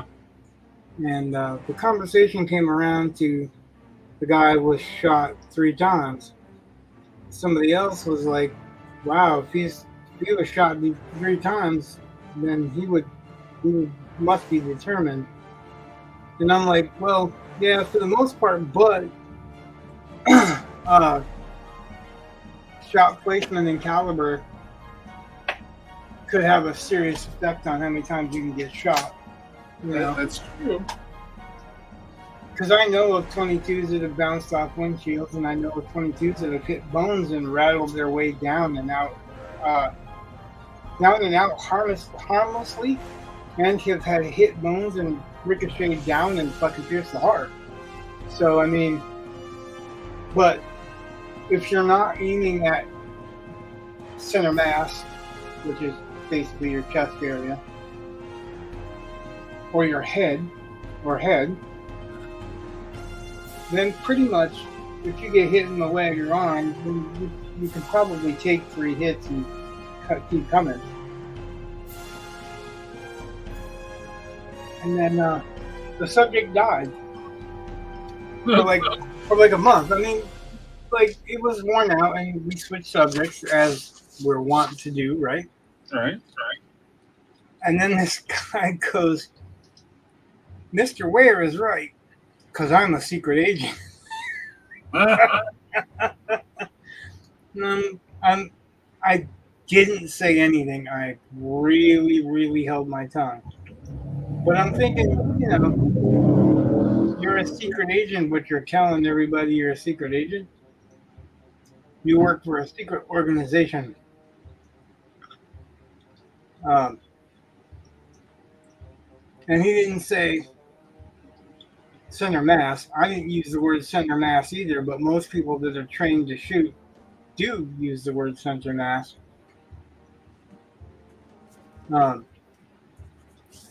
So he ends up going, like, let's switch this to chat so that basically we don't clutter the room, which is pretty standard, and it's a good idea too. And then he brings up the subject there, and I'm doing all I can to not say James or some facetious shit like that, right? Yeah. But the guy that he was trying to convince that he was a secret agent was Oversteer that we see here. And I was and I didn't. I was gonna, DM him and tell him ain't very secret, is he? But I didn't. Today I turned it on and Oversteer's like, not very secret, huh? Like, almost my exact words. Well, yeah, it's not very secret, but it is a secret organization, and you don't know what that organization is or which country that organization is. Well, I know it's not the U.S. because we spell organization with a Z.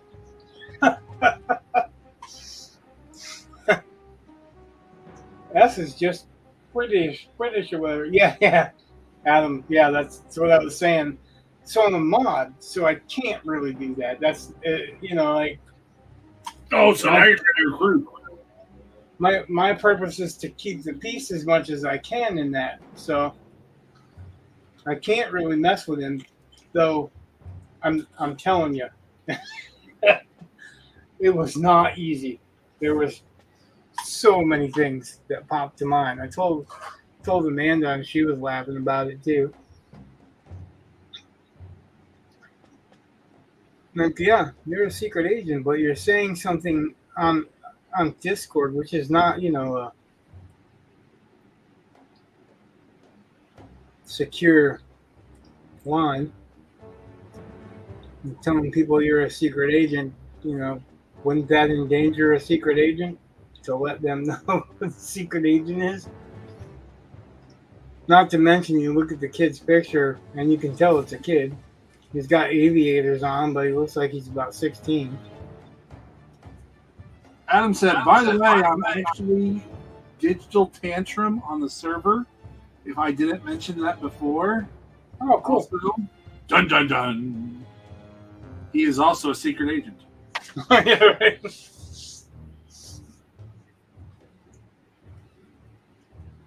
Even the secret part's secret. And he was in the writing room too, so like he knows what I'm talking about. Dun, dun, dun. The kid that came in that was talking about wanting help kind of troubleshooting his spy novel or spy. I don't know if it was a comic or novel or what, because he didn't really clarify.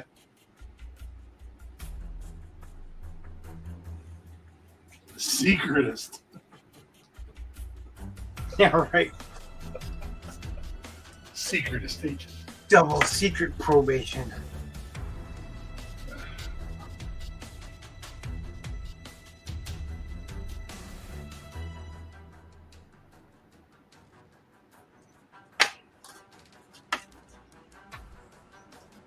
By the way, I think I had one of the most bachelor foods I've ever made tonight for supper. I didn't want to leave, and there's not a whole bunch here to eat, so we had some ramen. So it was beef ramen with a can of bamboo thrown in. I was like, this is so bachelor food.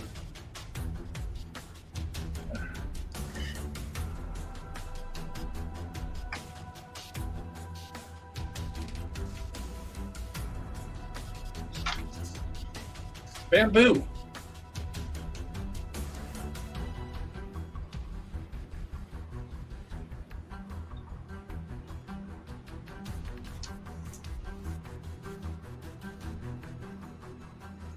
Chinese crafts.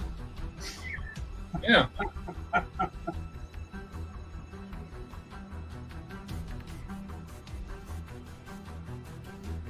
Yeah. Oh, I have no problem with Irish it. for a minute. Huh? I said, did you feel Irish for a minute? Yeah. Chinese Irish, snarfing Yeah. at the grass. I'm hungry. I'm lazy. I hear you though. I actually buy stuff or get stuff because I know I'm not gonna want to cook. Yeah. Well, we had a can of bamboo, and one of my sons just doesn't like it, and so then Bamboo or ramen or the mixture. he doesn't like bamboo, so he doesn't want me I to don't like. particularly eat bamboo either. I think it's delightful, but yeah. So anyway, I just got rid of it by not having to share. Good plan. Well, you know, it's like there are, just certain foods that you're the only one that likes them. Or like my wife, when she was homeschooling the boys, occasionally would make tuna noodle, which I find repulsive. Which what? What is it? Tuna noodle? Tuna noodle? Yeah, you put like canned Like tuna. hamburger helpers with tuna? Tuna Yeah. helper? And peas. Oh, God, that's gross. Yeah, you don't like peas. Yeah, bamboo. Yeah, the bamboo shoots, Adam. I'm all right with peas. Well, peas are It gross. took me a long time to be that way, but yeah, I'm all right with peas. I wouldn't eat split peach soup. You know, that's not. I'm not that alright with peas, but I just know that, Rhonda would make that because she wanted it, and she knew I couldn't stand it, so she'd wait. She just made it when I wasn't around. And I was thankful because it's gross. No, it's not. No. what? Well, he said for a second I thought it was a brand name or something. That's what Adam said. And then he also said, I eat everything except insects. Just can't do it. So, do you eat crawfish? I eat their older brothers. Well, I don't like them very much, but I feed them. Lobster. Yeah, I don't like it when I can see how bug-like it is. Like, I like lobster. I like crab meat. I don't necessarily, pick it, but yeah, that's kind of. I'd rather. but it wouldn't gross me out to pick it. I'm not gonna eat the body. It's the body shit that I'm like, no. I prefer not to have to look at it. Look at me. So. Like I stuffed scallops in scallop shells the other day. I didn't mind it at all.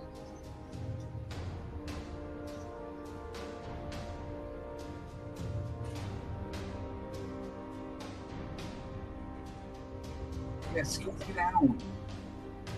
Go. Be free. Go.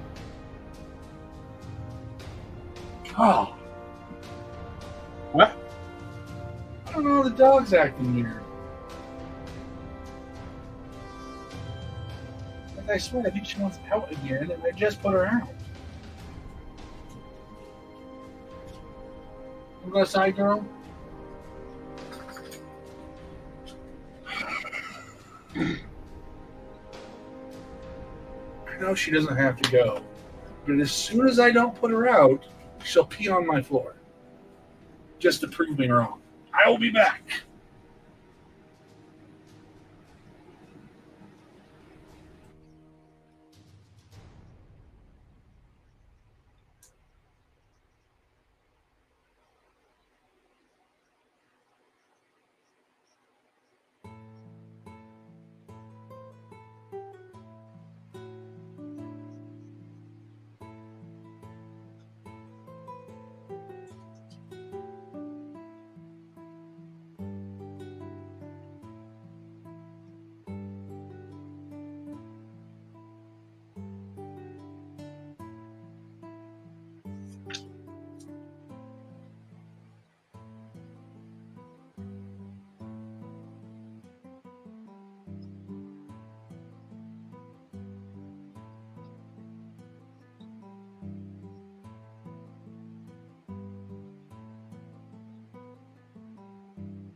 The upcoming TV show, movie, or video game I'm most anticipating. Well, since I don't play games, like that one's pretty much out. TV show, I probably want to bring that up with Brett because I really actually spent most of my time either writing, researching, or on the servers and stuff. I don't even know what's coming out for movies. We tried to check out the movie marquee when we came past earlier, and all the stuff that's out, I don't know, not a single thing that looks interesting to me. But it's kind of hard. Like, I've seen so many movies. Like, when I was a kid, I watched 2 movies every Sunday and 1 every Thursday. So there's not much in the way of movies that they can even make that I haven't seen already in some form or another.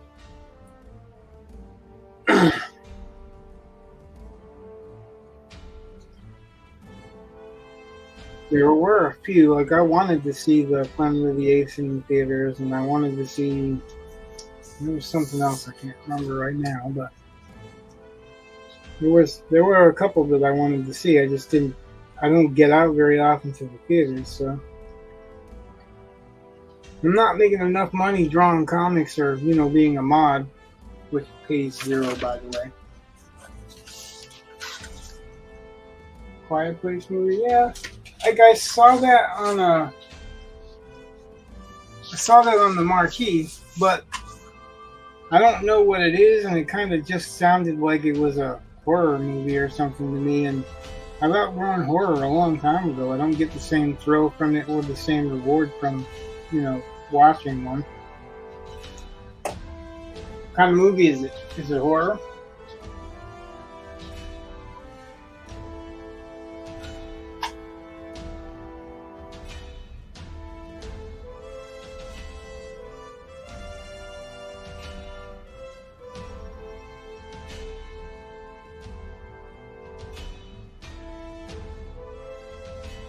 Not really horror. A bit, but not really. So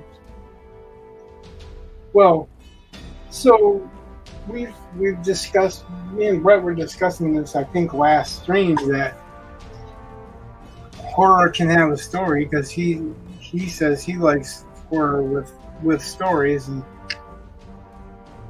most horror for me that I've seen hasn't been really.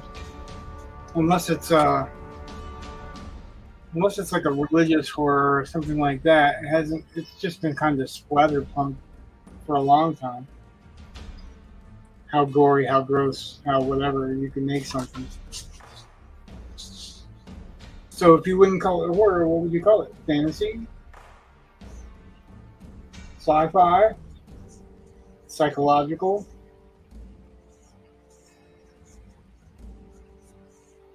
I suppose I could look it up, but since you saw it, you probably have more insight into it than what I could find.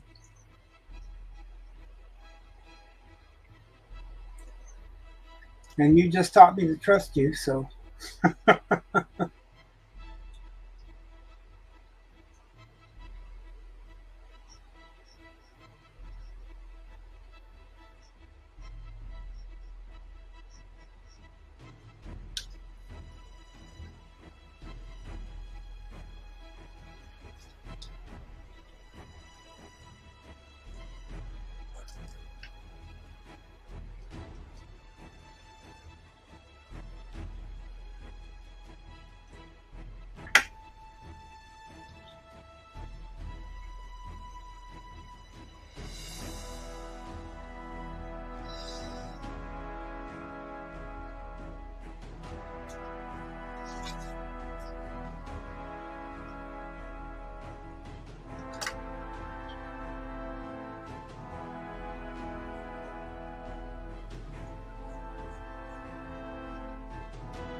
Yeah, monsters generally.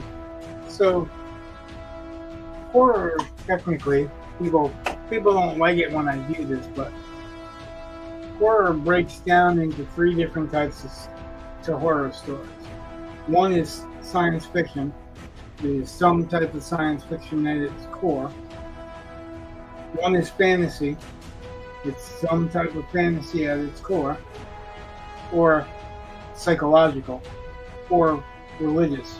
So religious and psychological.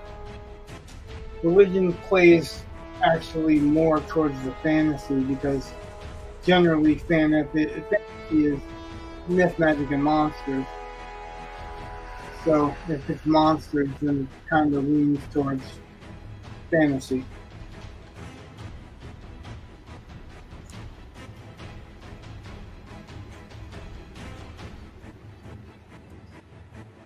Yeah, I know a lot of people that are horror fans. I just, I've had my time with horror, and now it's pretty much done. That was course, that relationship's over. What's that? I said that the relationship has run its course. It's over. Well, I suppose if the right one came along, but the problem is that most of them fall into the same. They fall into the same tropes, on some level or another, and if they're not splatterpunk and gross you out and just how fucked up can the bad guy be, then I might give it a shot. Religious horror, like I've seen a lot of that, so I don't think you're gonna have other than modern filming techniques and special effects, I don't think you're going to introduce me to much that's new in it.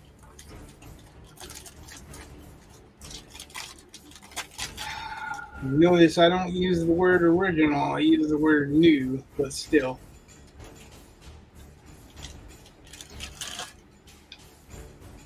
But there's the same could be said for like crime fiction or historical fiction, depending on who you are.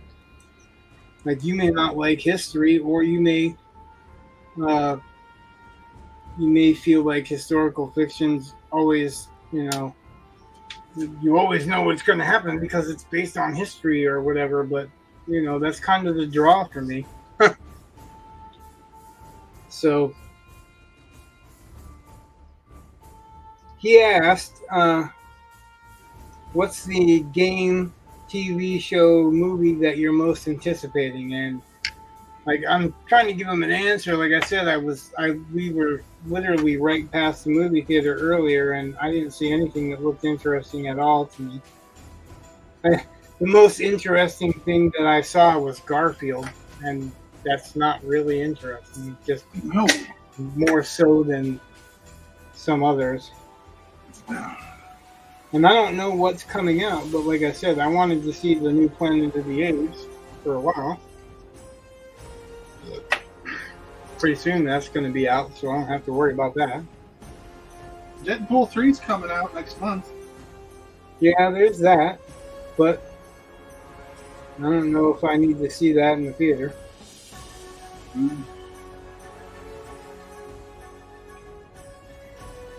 Let me make sure that I emphasize I don't know if I need to see that in the theater. Right. I understand. That's something else too. Like thinking about it when I went back and clarified that. I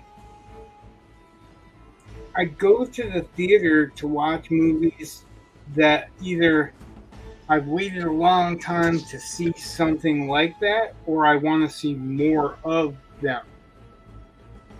And that's really the problem, is I don't see much that I want to see more like. It seems like every time they do something good, they kind of detract. Or it looks good, and then you get there and it's a bait and switch. There's a whole agenda behind it or some crap.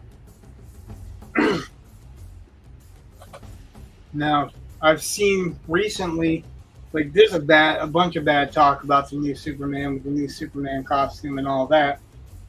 Because it has no S. No, not because it has no S, but that's I mean, there are plenty of reasons that people don't like the costume.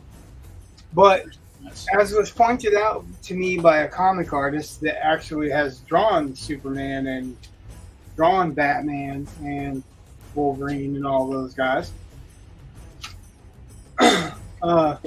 he was against the new Batman costume until he saw the Batman. And then it changed his mind. And once he saw it on film and in action and the way that they had intended to use it. So I can admit to some of that, but like some of the Batman costume I thought was really stupid.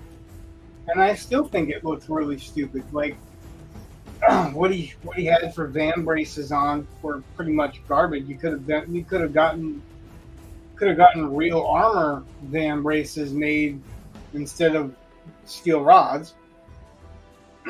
But that was, I believe, a stylistic choice based on the Court of Owls and. Yeah, but the Court of Owls was drawn by Greg Capullo, and that's not what he was wearing for van braces. Yeah, not Batman, but the other guy, the Talon. That's it, Talon. That they were trying to turn Batman into. Talon's Batman's brother or clone. I think he's his brother.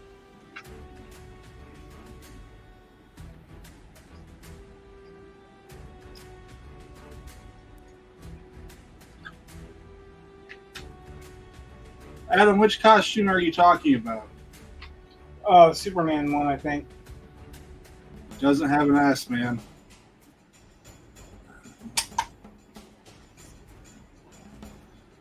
It has a no yellow shield. Oh, man. Yeah, Superman. If you look at it, pointed it out last time, and I even hadn't noticed it because I thought it looked a little bit like the Alex Ross's Superman. But I think he even has little hooks on the end of the S to make sure it looks like an S. That kind of looks like a tilted British stop sign or whatever. That's something, I don't know. I mean, the S on Christopher Reeve's suit I thought was a little hokey, but I was like, all right, whatever. But it's the actual S on the Superman suit at the time. Oh, I know, but it's like you look at the time frame. I can understand wanting to update things a little bit, and I thought they did pretty well with the Henry Cavill one. But there's mixed feelings on that too, especially with comic artists. Oh, I know. You see people get upset because his underwear is on the inside and it's not on the outside, and but that you can't blame Henry Cavill or the guy that actually made that suit, because the new 52 they kind of stripped that underwear on the outside look. Yeah. So that was what was in the comics at the time. So. Well, Adam, if you compare the new one to Henry Cavill's, you're going to see that Henry Cavill's got something to indicate that it's an S. Well, he's got actually a 3DS going on, so there's like almost 3 S's in that one S because it looks like it twists and stuff. Yeah. But it's, definitely clearly an S, which is not supposed to be an S, by the way. Right. It's a symbol for hope. It's a symbol for whatever his name is, like Kal-El or something like that, or a family name or something. Which always looked like an S to me. But if you modernize it going, it's not an S, it's whatever that language is, then that kind of changes things a little bit, Yeah, I agree. but only a little bit because everybody has that expectation, and that's one of those, well, let's subvert your expectation things where what is the benefit of doing that? So it's a different vision of Superman, but what's the benefit to that, right? Yeah. It sort of, sort of falls into that whole, the fans want to see X and you're giving them Y because it's close enough to X, but it's not. James Gunn's kind of infamous for doing that shit too. Oh, it's not the way it's supposed to be, but it's my way.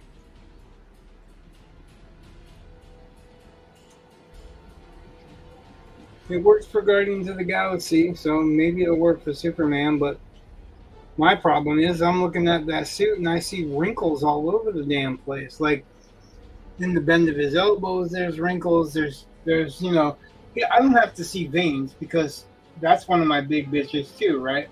Right. Like if you look at a suit and you know it's a suit, somebody's wearing a suit, chances are you're not going to see veins.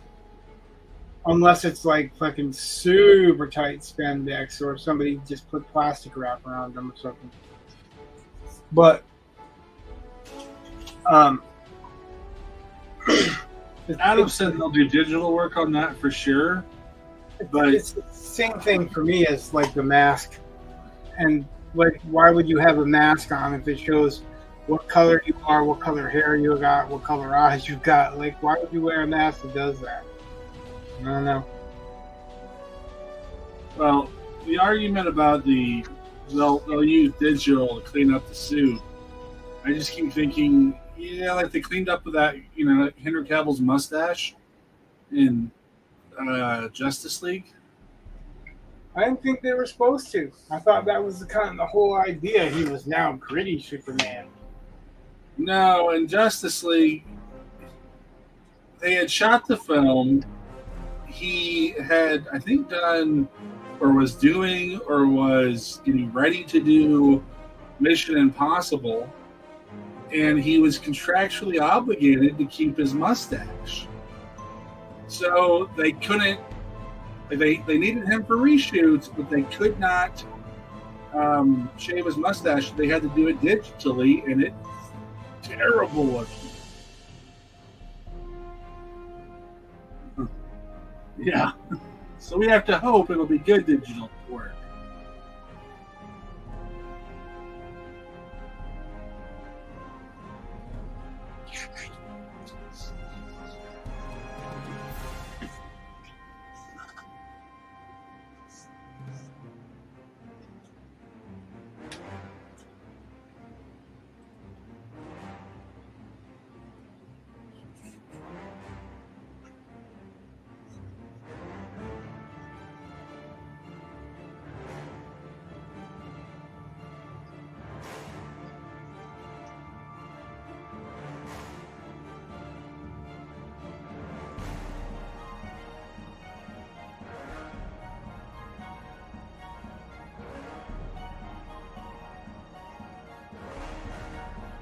I'm of two minds when it comes to the Ryan Reynolds Green Lantern work. On one hand, the parallax was terrible, and on the other hand, it really made. I mean, I think Green Lantern having an animated suit, a digital suit, made perfect sense. Like, I don't know why they make fun of that, but I'm like, the guy takes green light and shapes things. Why would his suit not be like that? I don't know. It made sense to me. My biggest concern with that film was parallax. It's like they, I don't know, didn't commit to a real villain.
Yeah, Adam.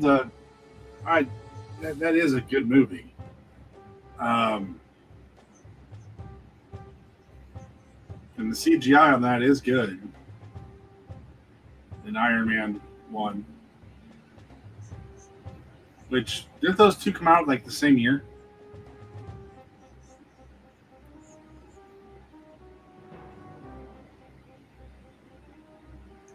My only problem with the Iron Man movies, the villains never been quite right. Like, in the first film,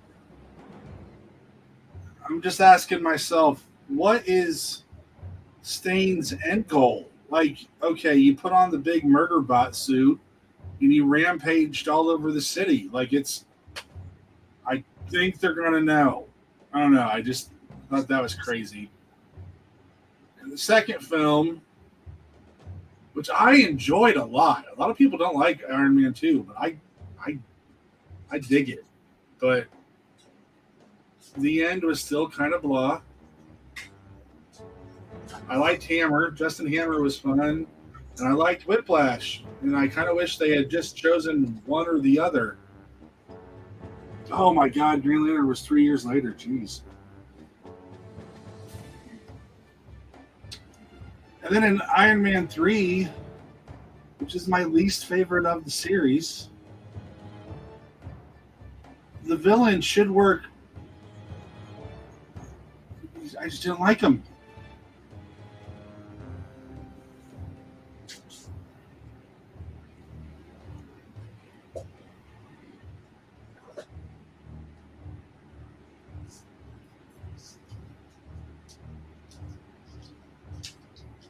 I think Iron Man 3 just they sold the Mandarin, did not give us the Mandarin, and they kind of took the Iron Man part of the movie out for a large portion of it. It's sitting in a garage recharging. I mean, it's kind of neat to see Tony Stark have to do without his suit, but it's also kind of why I went to go see the movie.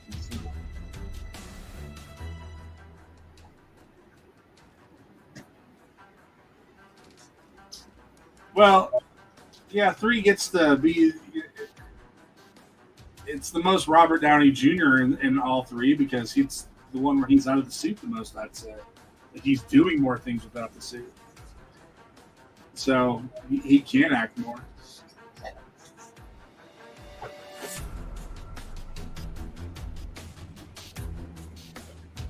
Yeah.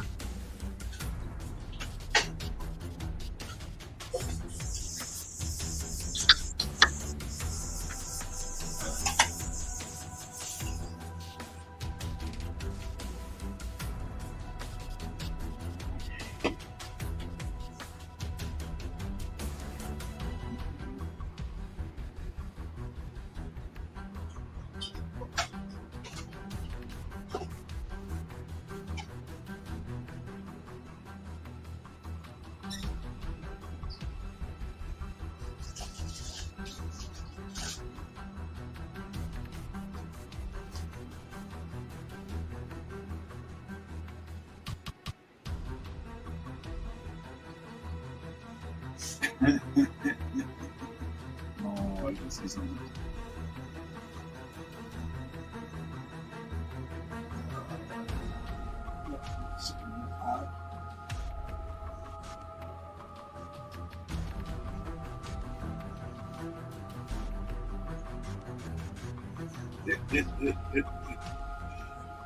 Yeah.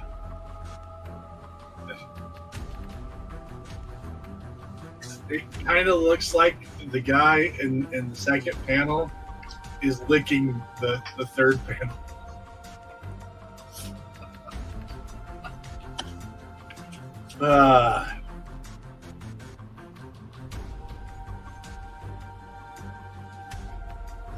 You can draw it.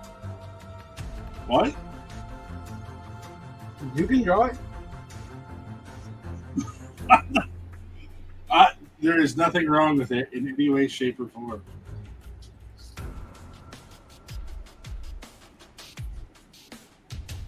Oh.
Adam, I've been watching The Boys.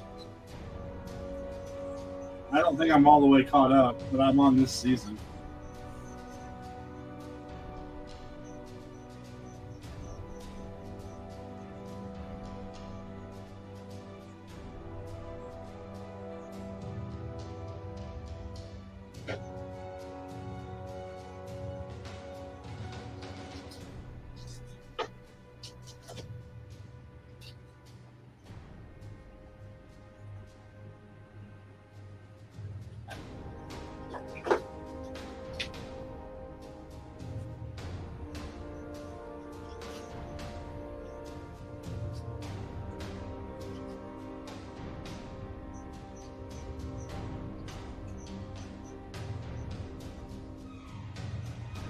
Why do you ask, Adam? This is a test. Did I fail? I admitted that I watched it.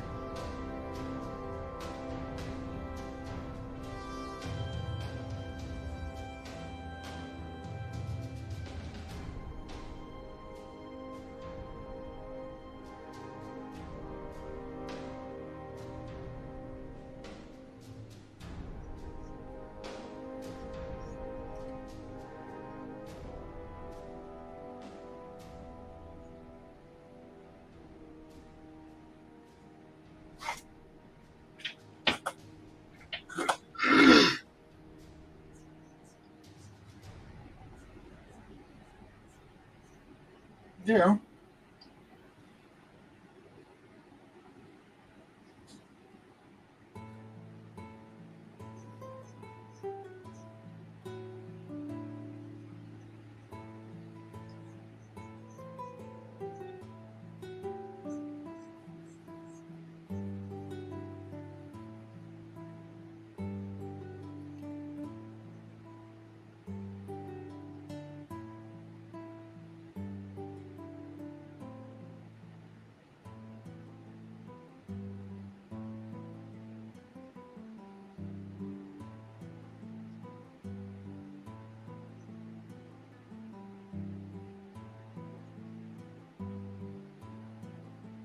What's funny is that you really rarely get the superhero stuff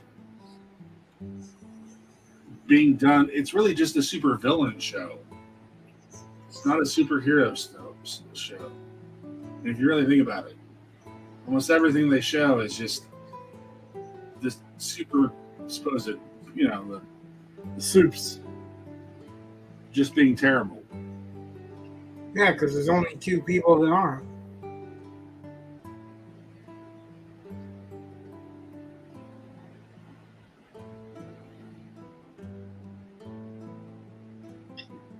Starlight or whatever her name is, and her boyfriend there.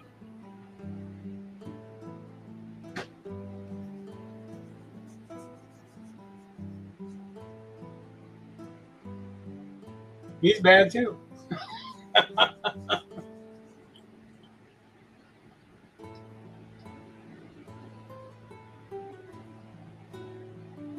It's basically Watchmen TV.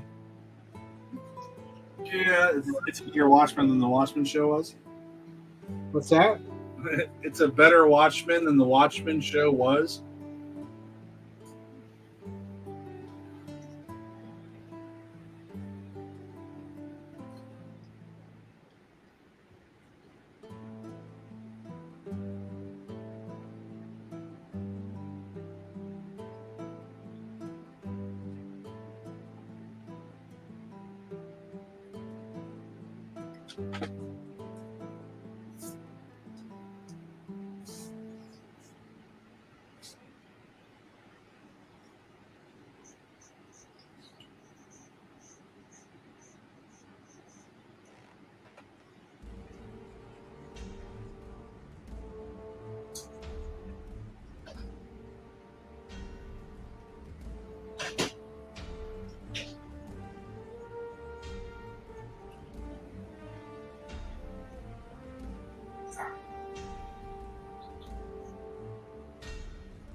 More.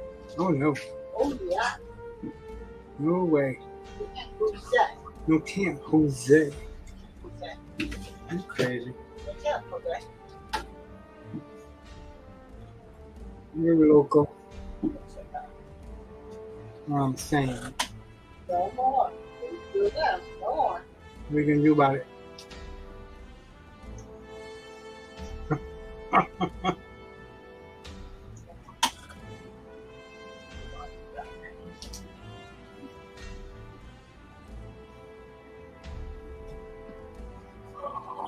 Suppose I better pull up a reference picture, but not yet.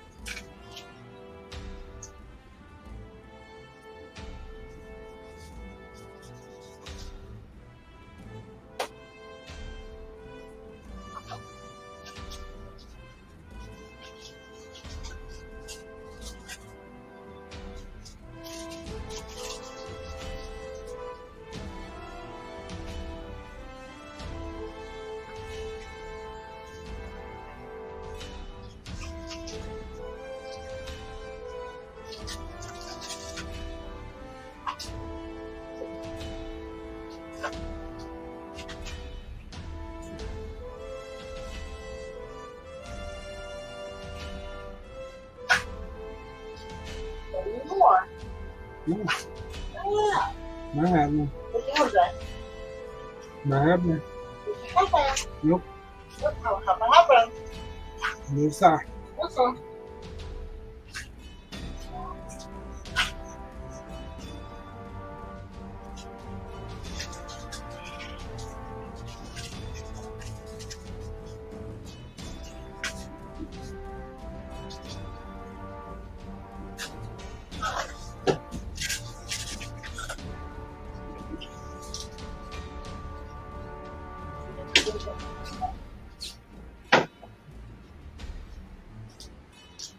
Yes, sir. Heck no. Yep.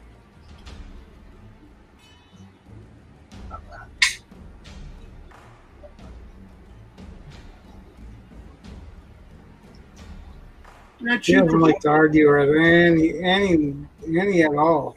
He doesn't like to argue any at all. No, You not at can't all. use words today, so You purport to like history stuff. I I have a purport to. question. Yeah, I have a question for you. Liking history, that's not a purport to. It's just I like history. But the It doesn't mean I Victorian like all problem solving- history, but I know. I'm just wondering if you happen to know off the top of your head. maybe. Because I was writing stuff today, and you know, kind of got a deadline. Don't want to get too sidetracked with, you know, research rabbit holes. But That's what kept me from writing last night. But Victorians didn't refer to themselves as Victorians, did they? That's like something that's applied No, to I them. don't think so. Or do they do it? Usually eras like that. I said no, I don't think so. Oh. Usually eras like that are named afterwards anyway. That's what I was thinking. So when I was trying to describe something, Because what's the difference between the Victorian era and the Georgian era? About 20 years, 10 years, something like that.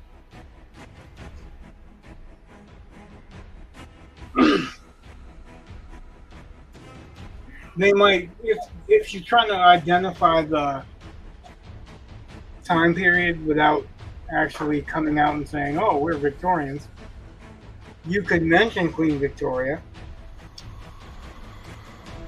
well, that'd be even more awkward, as we're not in England. Where are you? I'm in the U.S. But styles of houses and whatnot, and needed to describe a house, so I described it the way I wanted to, and whatever. But it was like, all right. But I was trying to avoid saying Victorian because I knew that would not. I was like, I don't think that's the right. It's not the right time for it yet. Well, usually to that period, you're talking about. So give me a range, because I think you're talking about revival houses. There were like Greek and Roman revival houses, and that was kind of the style of the era. If you think about it, names like Augustus and Achilles and stuff like that made their way back into popularity because it was the fad of the time.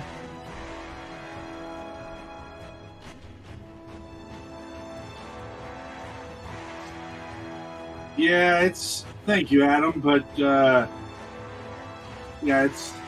I've pegged it at about 1870. All right, so yeah, I mean,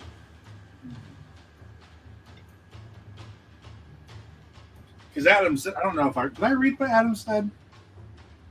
Did I read it out loud? I mean, not I for read- me. Victorian era was 1837 to 1901, and so if it is after 1901, then it can be Victorian. But 1870, roughly. Right, but I don't think you're going to find that they named the houses after the era. Right. Unless, like I said, at those time periods, like if you were in the United States, which is why I asked where it was set, I guess I should have asked. Because after the Civil War, there's a lot of antebellum houses, which means after the war. So plantation houses and stuff like that are usually called antebellum.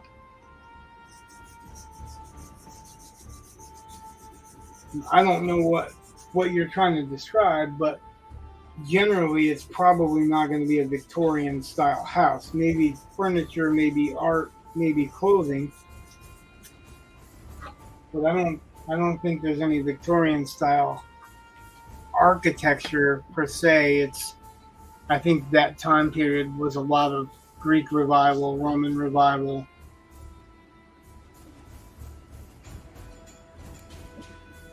And it also is really highly dependent on where you're at. Because I can't speak at all for like that period if you're in Norway or Africa or something like that. The only thing I can speak to for like Africa is some of the popular ports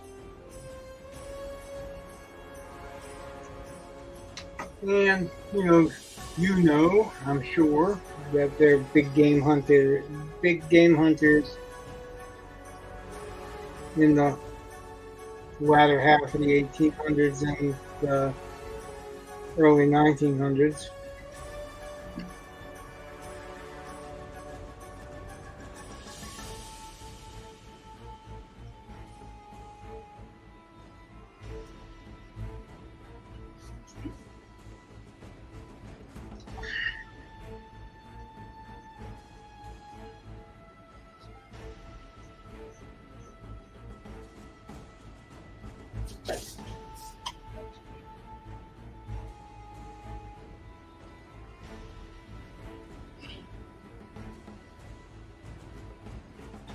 Who said, what was the style of architecture pre-Victorian?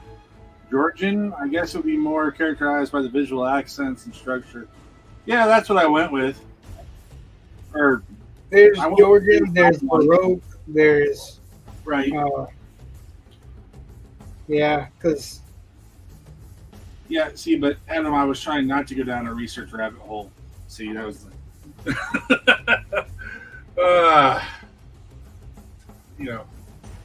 pesky deadline. But where are you setting it at?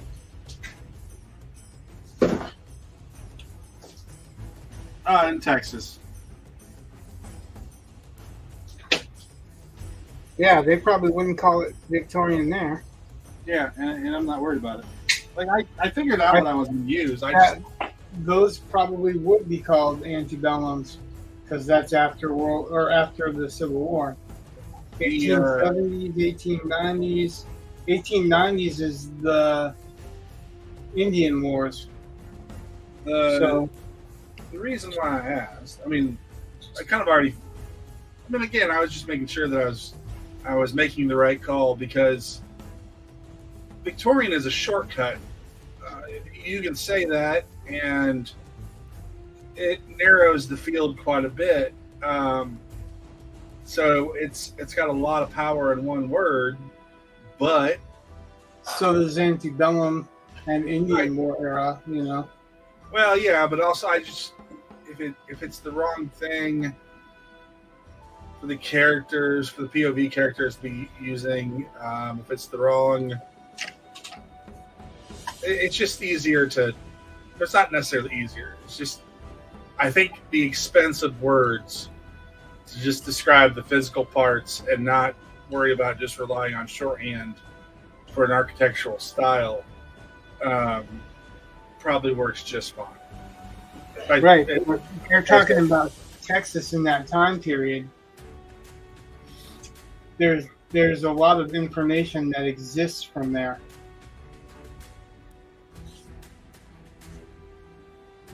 Now that's what I was getting at. Take it or leave it, but post Civil War Texas, post Civil War Texas, Missouri, Kansas, they all had a lot of resentment because of what the Federals did to them. You ever read about the Land of Chimneys? Nope. It's pretty horrifying to think that Lincoln would sign an order where they could burn people out of their homes and kill their livestock and plants because they were related to somebody that was in the Confederate Army. They literally drove hundreds, probably thousands of people out of their homes in the middle of winter, and then had scouts ride ahead saying that they were Northern sympathizers, so even the Southerners wouldn't help them because they wouldn't give up their relatives. They're pretty shitty things. And there's a long memory from that shit, so, it's just aspects that you can include, like I would, especially if I was writing about Texas. I would include a lot of that stuff. Texas, Missouri, that's where Frank and Jesse James and all them guys.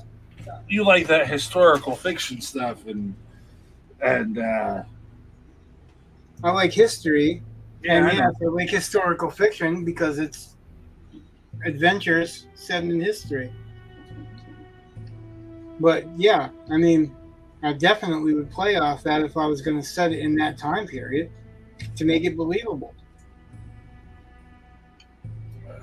Verisimilitude. Verisimilitude? The Verisimilitude. pronunciation. It's verisimilitude. Pronunciation's off. I don't know, but you know what I mean anyway. Yeah, I do. There'd be a lot of resentment towards the North. They Yeah.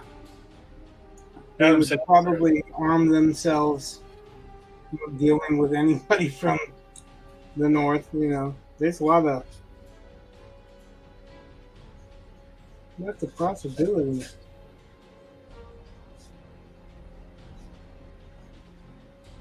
Adam said what? That you were right. You just Well, wanted to. No, I didn't hear what you said. I was talking. So You just wanted me to say I that did you not were right. want to ignore Adam. Last time, I was an asshole for him, so if I'm going to be an asshole, I'm going to be an asshole because I'm an asshole, not because I'm doing something inadvertent.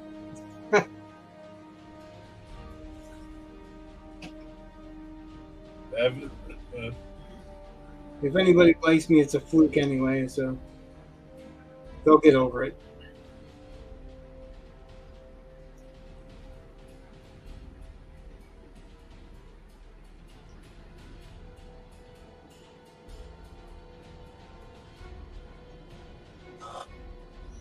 Oh, are you getting at my dog? I'm sorry.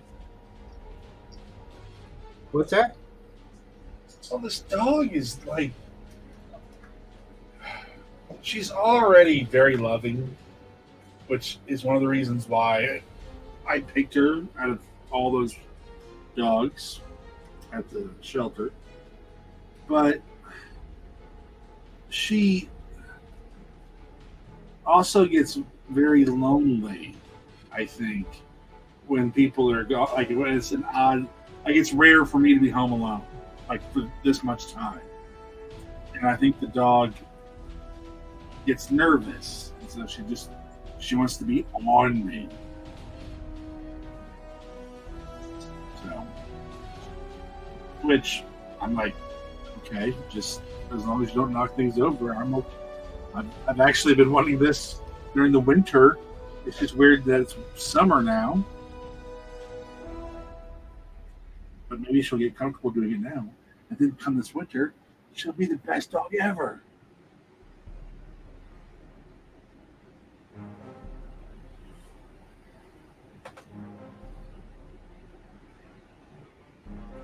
I think it's funny how jealous the pets all get. If I'm petting one cat, the other cat wants attention. Or the dog wants attention. I think our cat does too. Like, Since we got the step dog, we put a bowl in the living room for water for the dog, and the cat will saunter up to it, look at the dog, and then turn its face in the bowl and like he's showing his ass. This is my house, and I'll drink your water if I want to. Like, yeah, you will until he decides he's hungry enough that you look like food. well, that's what I like. Our dog is very wary of the cats. Like she wants to play with them, but she's also learned that she doesn't want to play with them. So it's just one of those, that there's a tension there. And I'm like, yeah, dog, you don't really want to play with those cats because they're going to tear you up. Or you're going to kill them, but I don't see the dog I don't see the dog understanding that she's being attacked. So I think she would try to placate the cats. The cats won't do it. I think the dog would end up running, which is probably good because I'm positive the dog is strong enough and powerful enough to fight through those cats. But Right? of course, Murphy, he's definitely losing all this.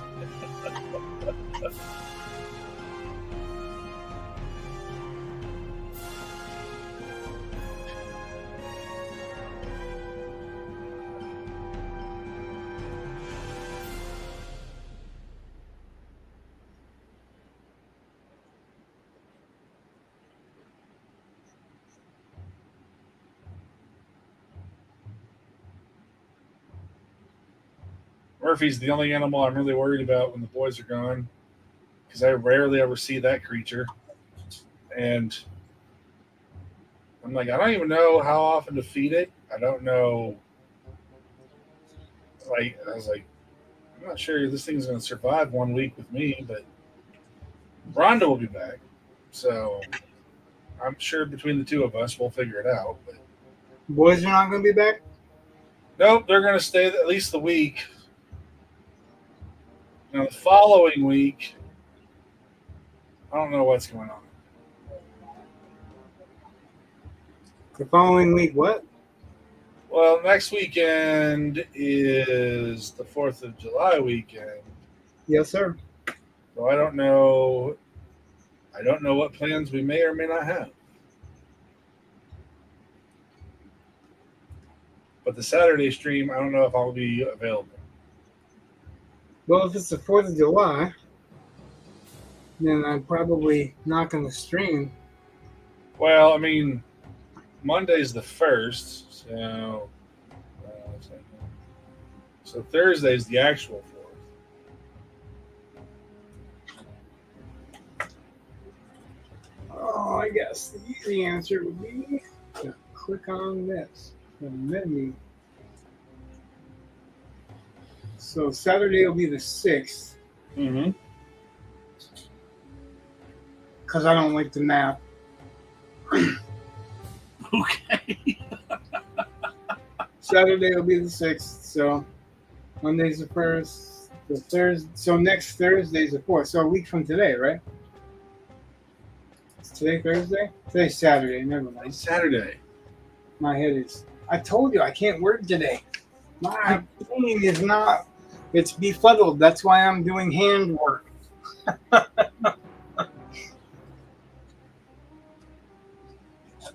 I can't be doing this and then thinking critically about anything other than doing this.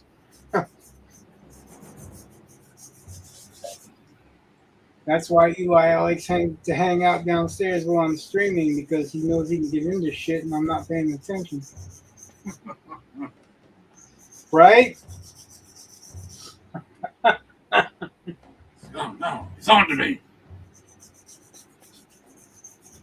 Well, fortunately, because Eli is Eli, he generally will tell me.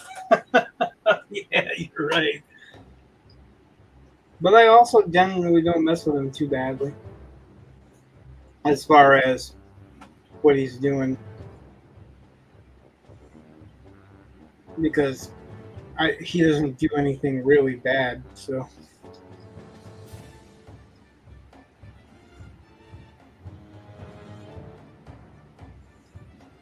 his version of really bad is doing annoying shit that I wouldn't want to see happening, but probably not going to say anything about.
Well, I hope your story places. I'm, I'm Oh God! trying to pass some positives on to you, but you know what my beliefs are on it. But I Oh, hope I'm wrong for your sake. I'm telling you, ever since they got new judges, it's kind of be a beast. It's like one new judge, right? Well, yeah, but I got that semi-finalist story, and then it's just But you're not, rising above what you were. So, and I think honestly, is with all the time that you've written for that contest, or with all the time that you've written like that, I think you've gotten better. Like, I mean, I may not, I may not be sold on the story, but the technical telling of the story, I think you've done better.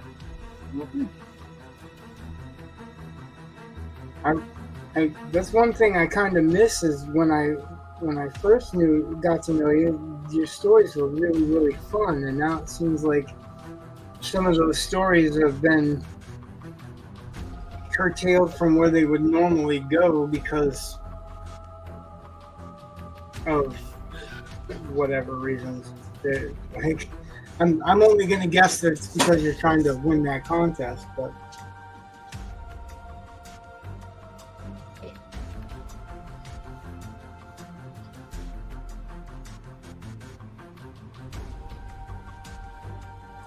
I think now is the perfect time to pretty much come up with that Maka story.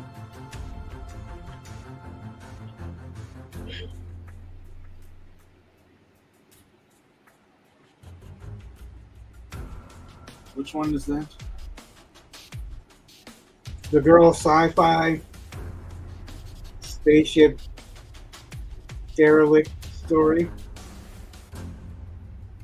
Yeah, I think I submitted that at one point. Yeah, but not when Jody Lynn Nye was the head judge. That might be true. And I think if you went back and looked at it now, you probably only make it better.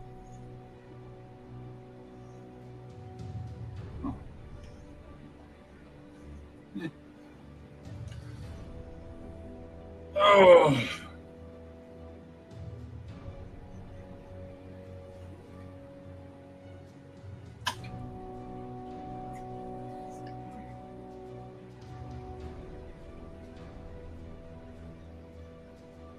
To anyone that doesn't know what this story is actually about and they're just looking at these last couple pages, Yeah, sorry. they're going to think it's a horror story. Well, I mean, to be fair, I kind of started off with a horror story. I mean, kind of. Yeah. That's what I'm saying. To anyone that doesn't know that there's more of a story, they're going to think that it's a horror story from what they're seeing.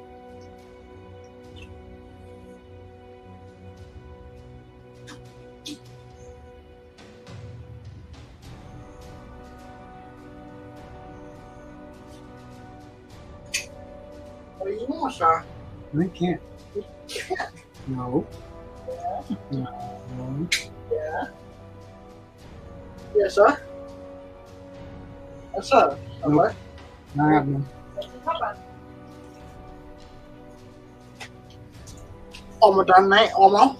Almost done for the night. It's on my way. Yeah, I'm pretty much almost done for the night. It's getting near that time, and Little CP5. Yeah. both me and Brett have stuff to do, writing wise. I know you only care because you want to change out. You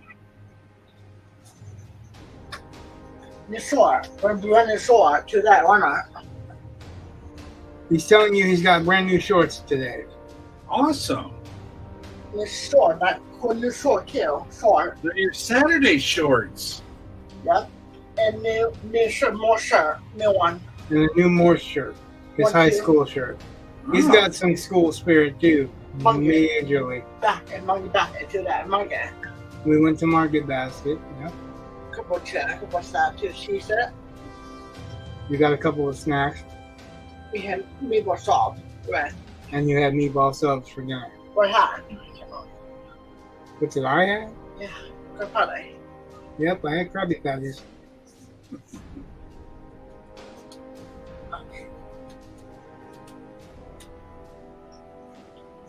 Dude, we're too bad. So we want too bad overnight. I quit. Mario? I love that question, Eli. Because everybody can answer that yes, no matter who it is, even if it's a burglar. That you? Yeah, it's me.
Adam said that I told Oversteer that Silent Sniper is indeed an agent. I know because I am also an agent, and I am on Silent Sniper's agent team. No response yet.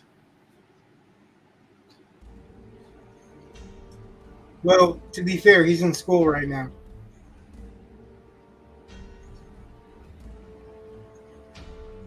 Oh, wait a minute. Maybe not. It's a Saturday. He's probably sleeping. It's a Saturday morning, right? Yeah, there you go.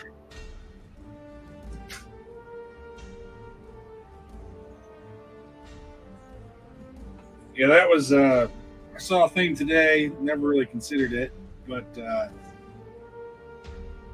as from Heels versus Babyface Babyface. Yeah. is no longer going to be on Friday Night Tights because basically the people that are on there are on the other side of most of them are in wildly different time zones, and so it's according to them that's why he's leaving, and because it's too hard of a schedule. And I had never really thought he's been pretty fucked up too to some people that were super chatters. So yeah. that's a pretty good reason to kick him off the show, and it's a pretty good reason to not tell anybody. Well, yeah.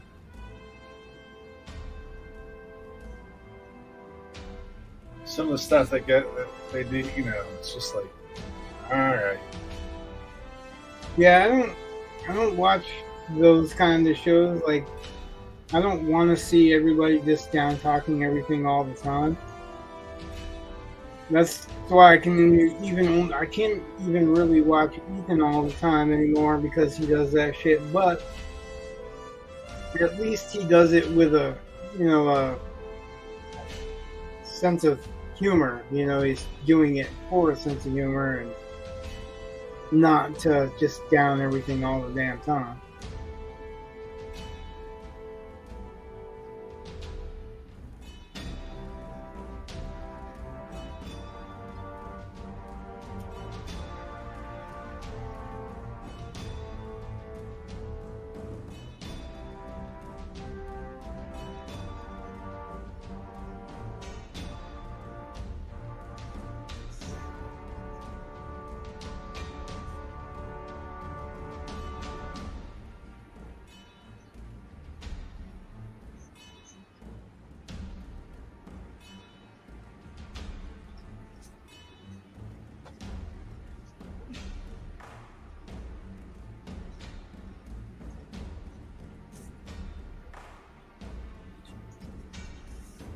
Now Poof, the big dancing car salesman dancer, is now a werewolf.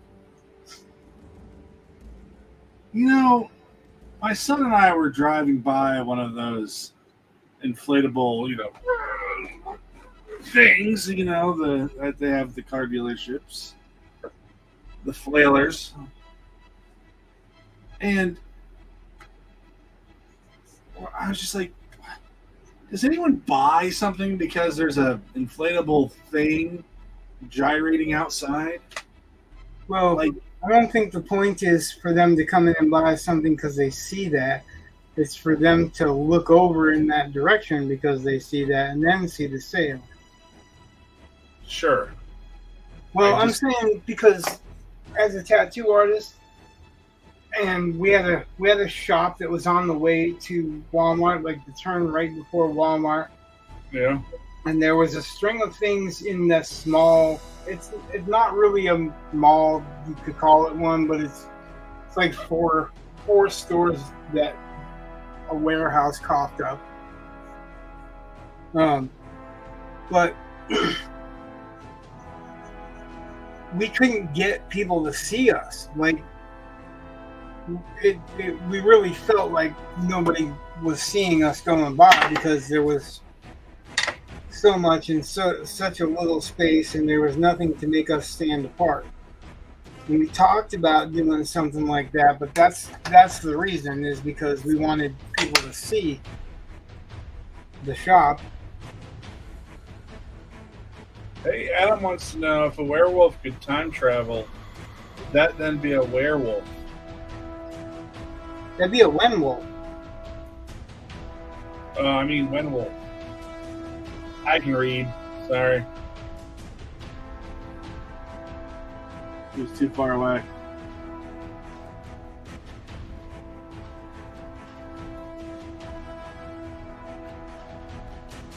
Although, technically, if you're time traveling, you also have to know where. Because you got to have the coordinates. Because, where we are right now isn't the same place where the planet would necessarily be. Have you ever read Necroscope? Nope. Oh, you need to read Necroscope. Well, I'm reading The Very Verbose Lies of Locke Lamora. Okay. And, also kind of his writing. But. Well, Necroscope, there's some verbosity there too, but it's basically sci-fi horror fantasy. It's people that have, well, they call it the espionage unit, And Well, this one. they are people that are talented where someone's a human lie detector and you can't deceive him with a lie or an illusion or anything, because anything that's not true, he knows. There's someone that's a locator where he can pick up something of yours and know where you are at any point in time, but the necroscope can talk to the dead. And not only can he talk to the dead, he can allow the dead to possess him, use his body for something, and then he retains the knowledge or skill that they used. So, like if Bruce Lee was to use your body for a fight, you would retain Bruce Lee's style and whatever he was doing, thought patterns and whatever. It's really cool, but also like he visits Mobius, the mathematician, not the artist. Well, damn it. And Opportunity. gets the key to the Mobius continuum, where he can open a door in space and time with the proper coordinates, step out at the exact same time he stepped in someplace across the world. But if you don't have the exact coordinates, it could be under the ocean, it could be, because he needs the space-time coordinates. So it runs along the time and what you're talking about. But he fights vampires, and the vampires are like, I just love those vampires. They're vampires that are born of an ectoplasmic egg. And I won't tell you how in the first book the master vampire starts that, but I will tell you he waves off Dracula because that was just a thrall. And they come from an alternate world through a gray hole. So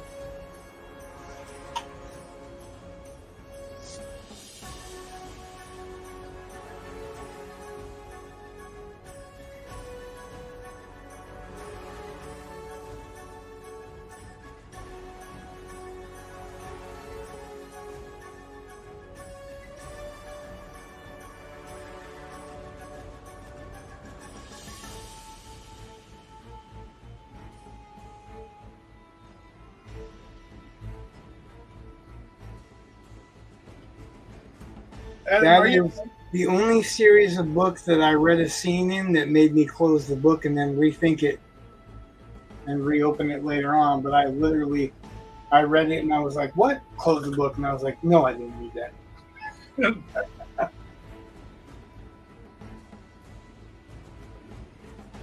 You were going to ask Adam something?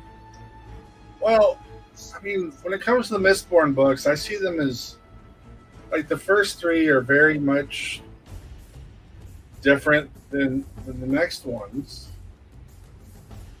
I mean, they're two different trilogies, right? Well, actually, the Wax and Westler ones are quadrology. Is that what they call it? Yeah, I just didn't. Yeah.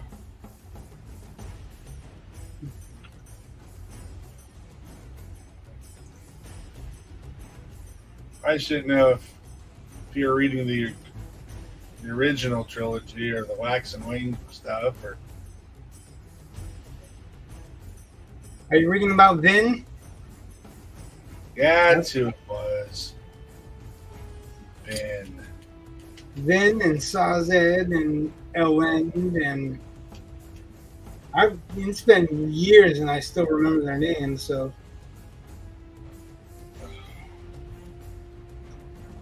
it's a good thing, I guess. Really now.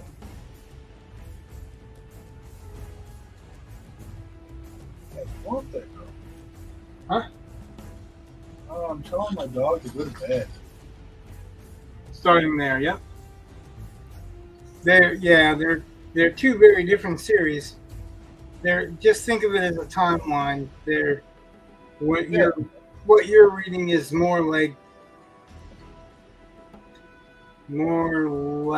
medieval fantasy. Actually, it's less medieval and more,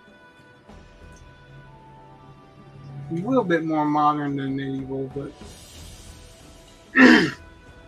the wax and wane stuff is pretty much that magic system in the Wild West. I'll be right back. Biscuits. Okay. Oh, yeah. Nope, no spoilers. At least not for me. What I told you is stuff that you know pretty much in the opening scenes or chapters. Oh. You know the fantasy time period that the one that you're reading is set in. But the next one is basically set in the West because he jumps forward in time. And then he's talking about actually jumping forward in time again from there later on, but he hasn't done that yet. This conceptually is kind of cool. Yeah, I think it is too. But like, I don't know if he's going to commit to that now because the Stormlight Archive is set supposedly in the same universe. They're all set in the Cosmere universe.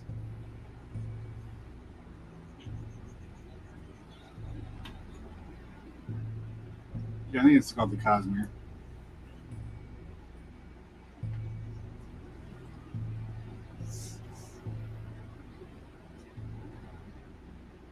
Adam said he's digging the concepts, and some of the characters and dialogue are definitely entertaining. Yeah, after I read the Mistborn, the first three, and I saw my sons playing Spider-Man on the PlayStation, and the way Spider-Man moves and a lot of that, I thought, He said no spoilers, so I don't know how far he's into it. well, it's how people move. All I'm saying is that that game mechanic would look, I think, appropriate. That you could put a Mistborn skin on that almost, not like story wise, but just for a game. I think it would look right. Yeah.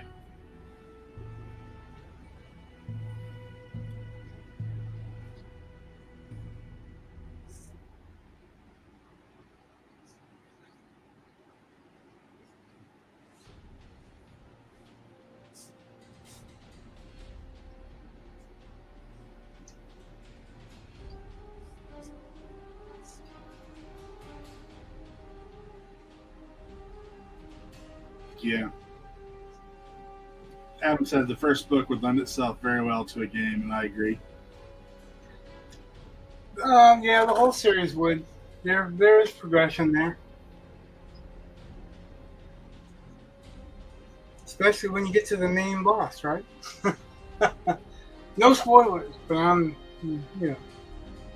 just gonna say that would be really cool.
Yeah, lots of action, magic menu, burning metals, and the Inquisitors. Yeah.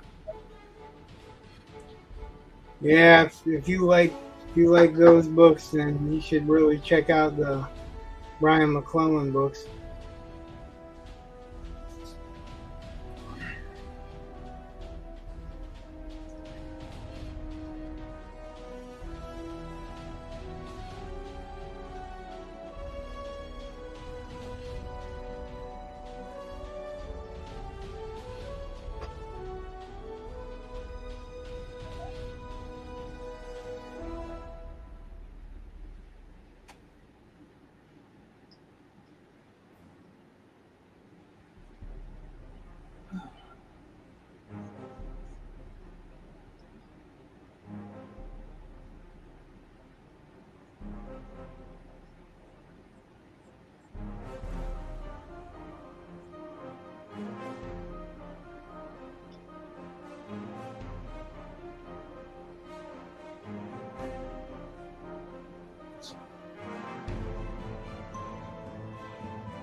Adam wants to know if he should start with the Powder Mage series.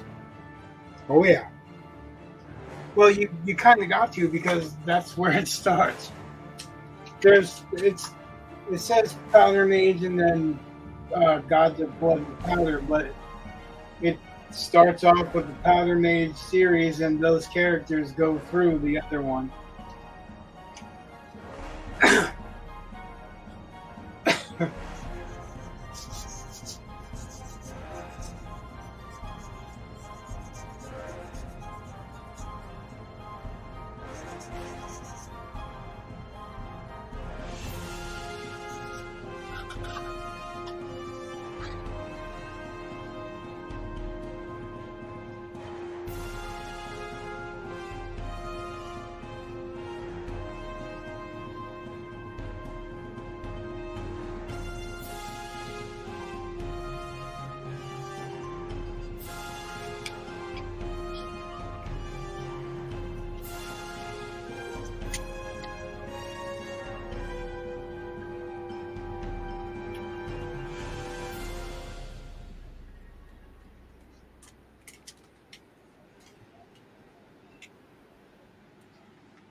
You're clicking those beads again, aren't you?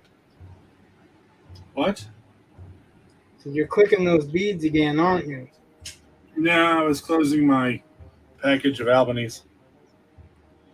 The seal on it.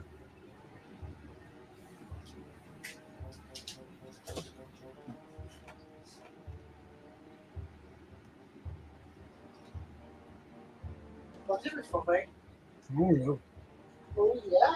I got it.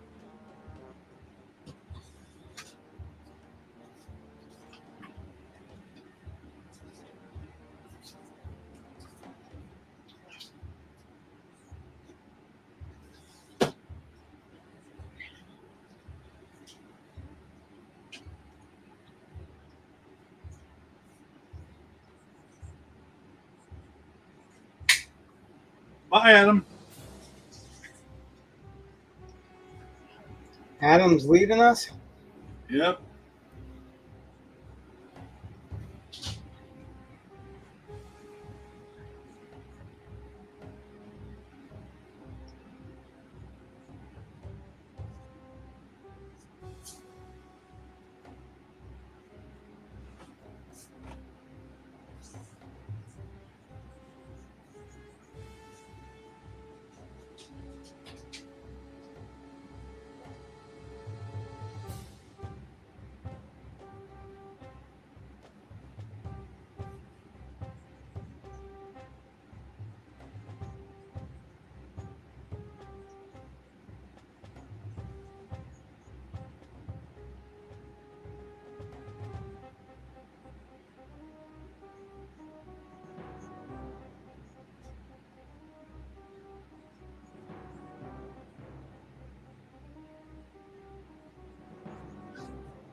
Yeah. That's not the way to keep a point.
Werewolf, vampire thingy. What? Said werewolf, vampire thingy.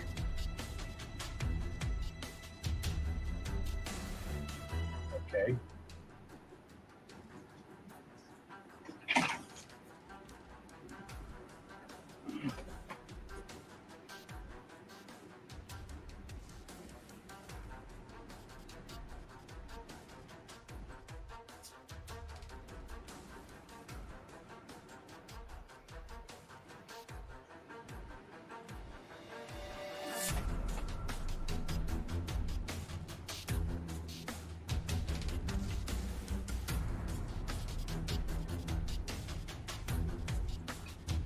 You say okay like we haven't talked about this before. No, it was hard to see what was going on my smaller screen. So I got me out of the picture and put you on the big screen.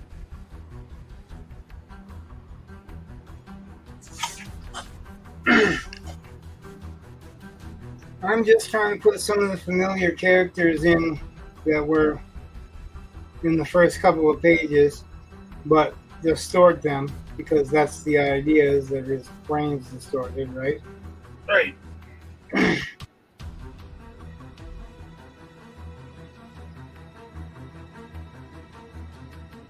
So I'm trying to show where the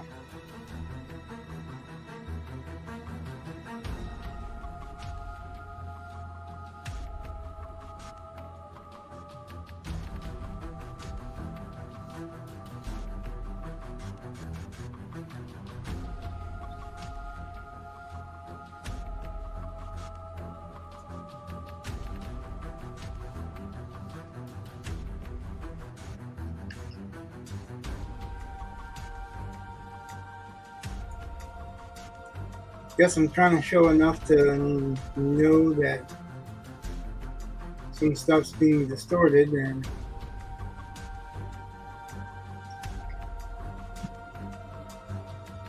using the familiar characters to keep consistency.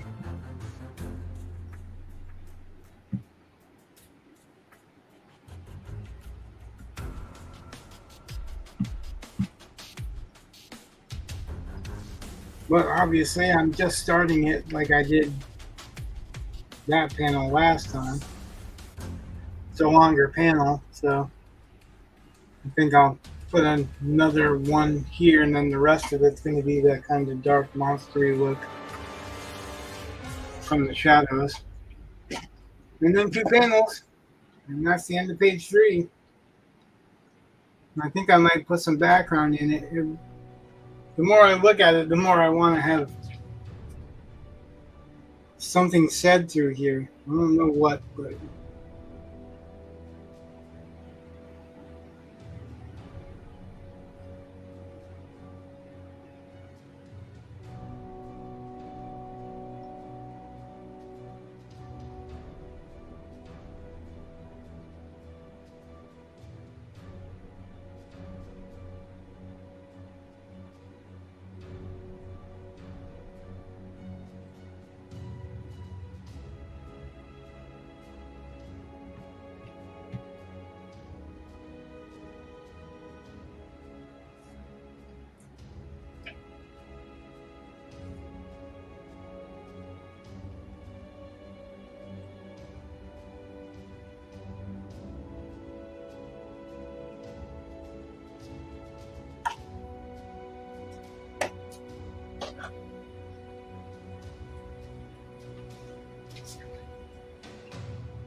All right, almost 4 hours, 2 minutes to midnight.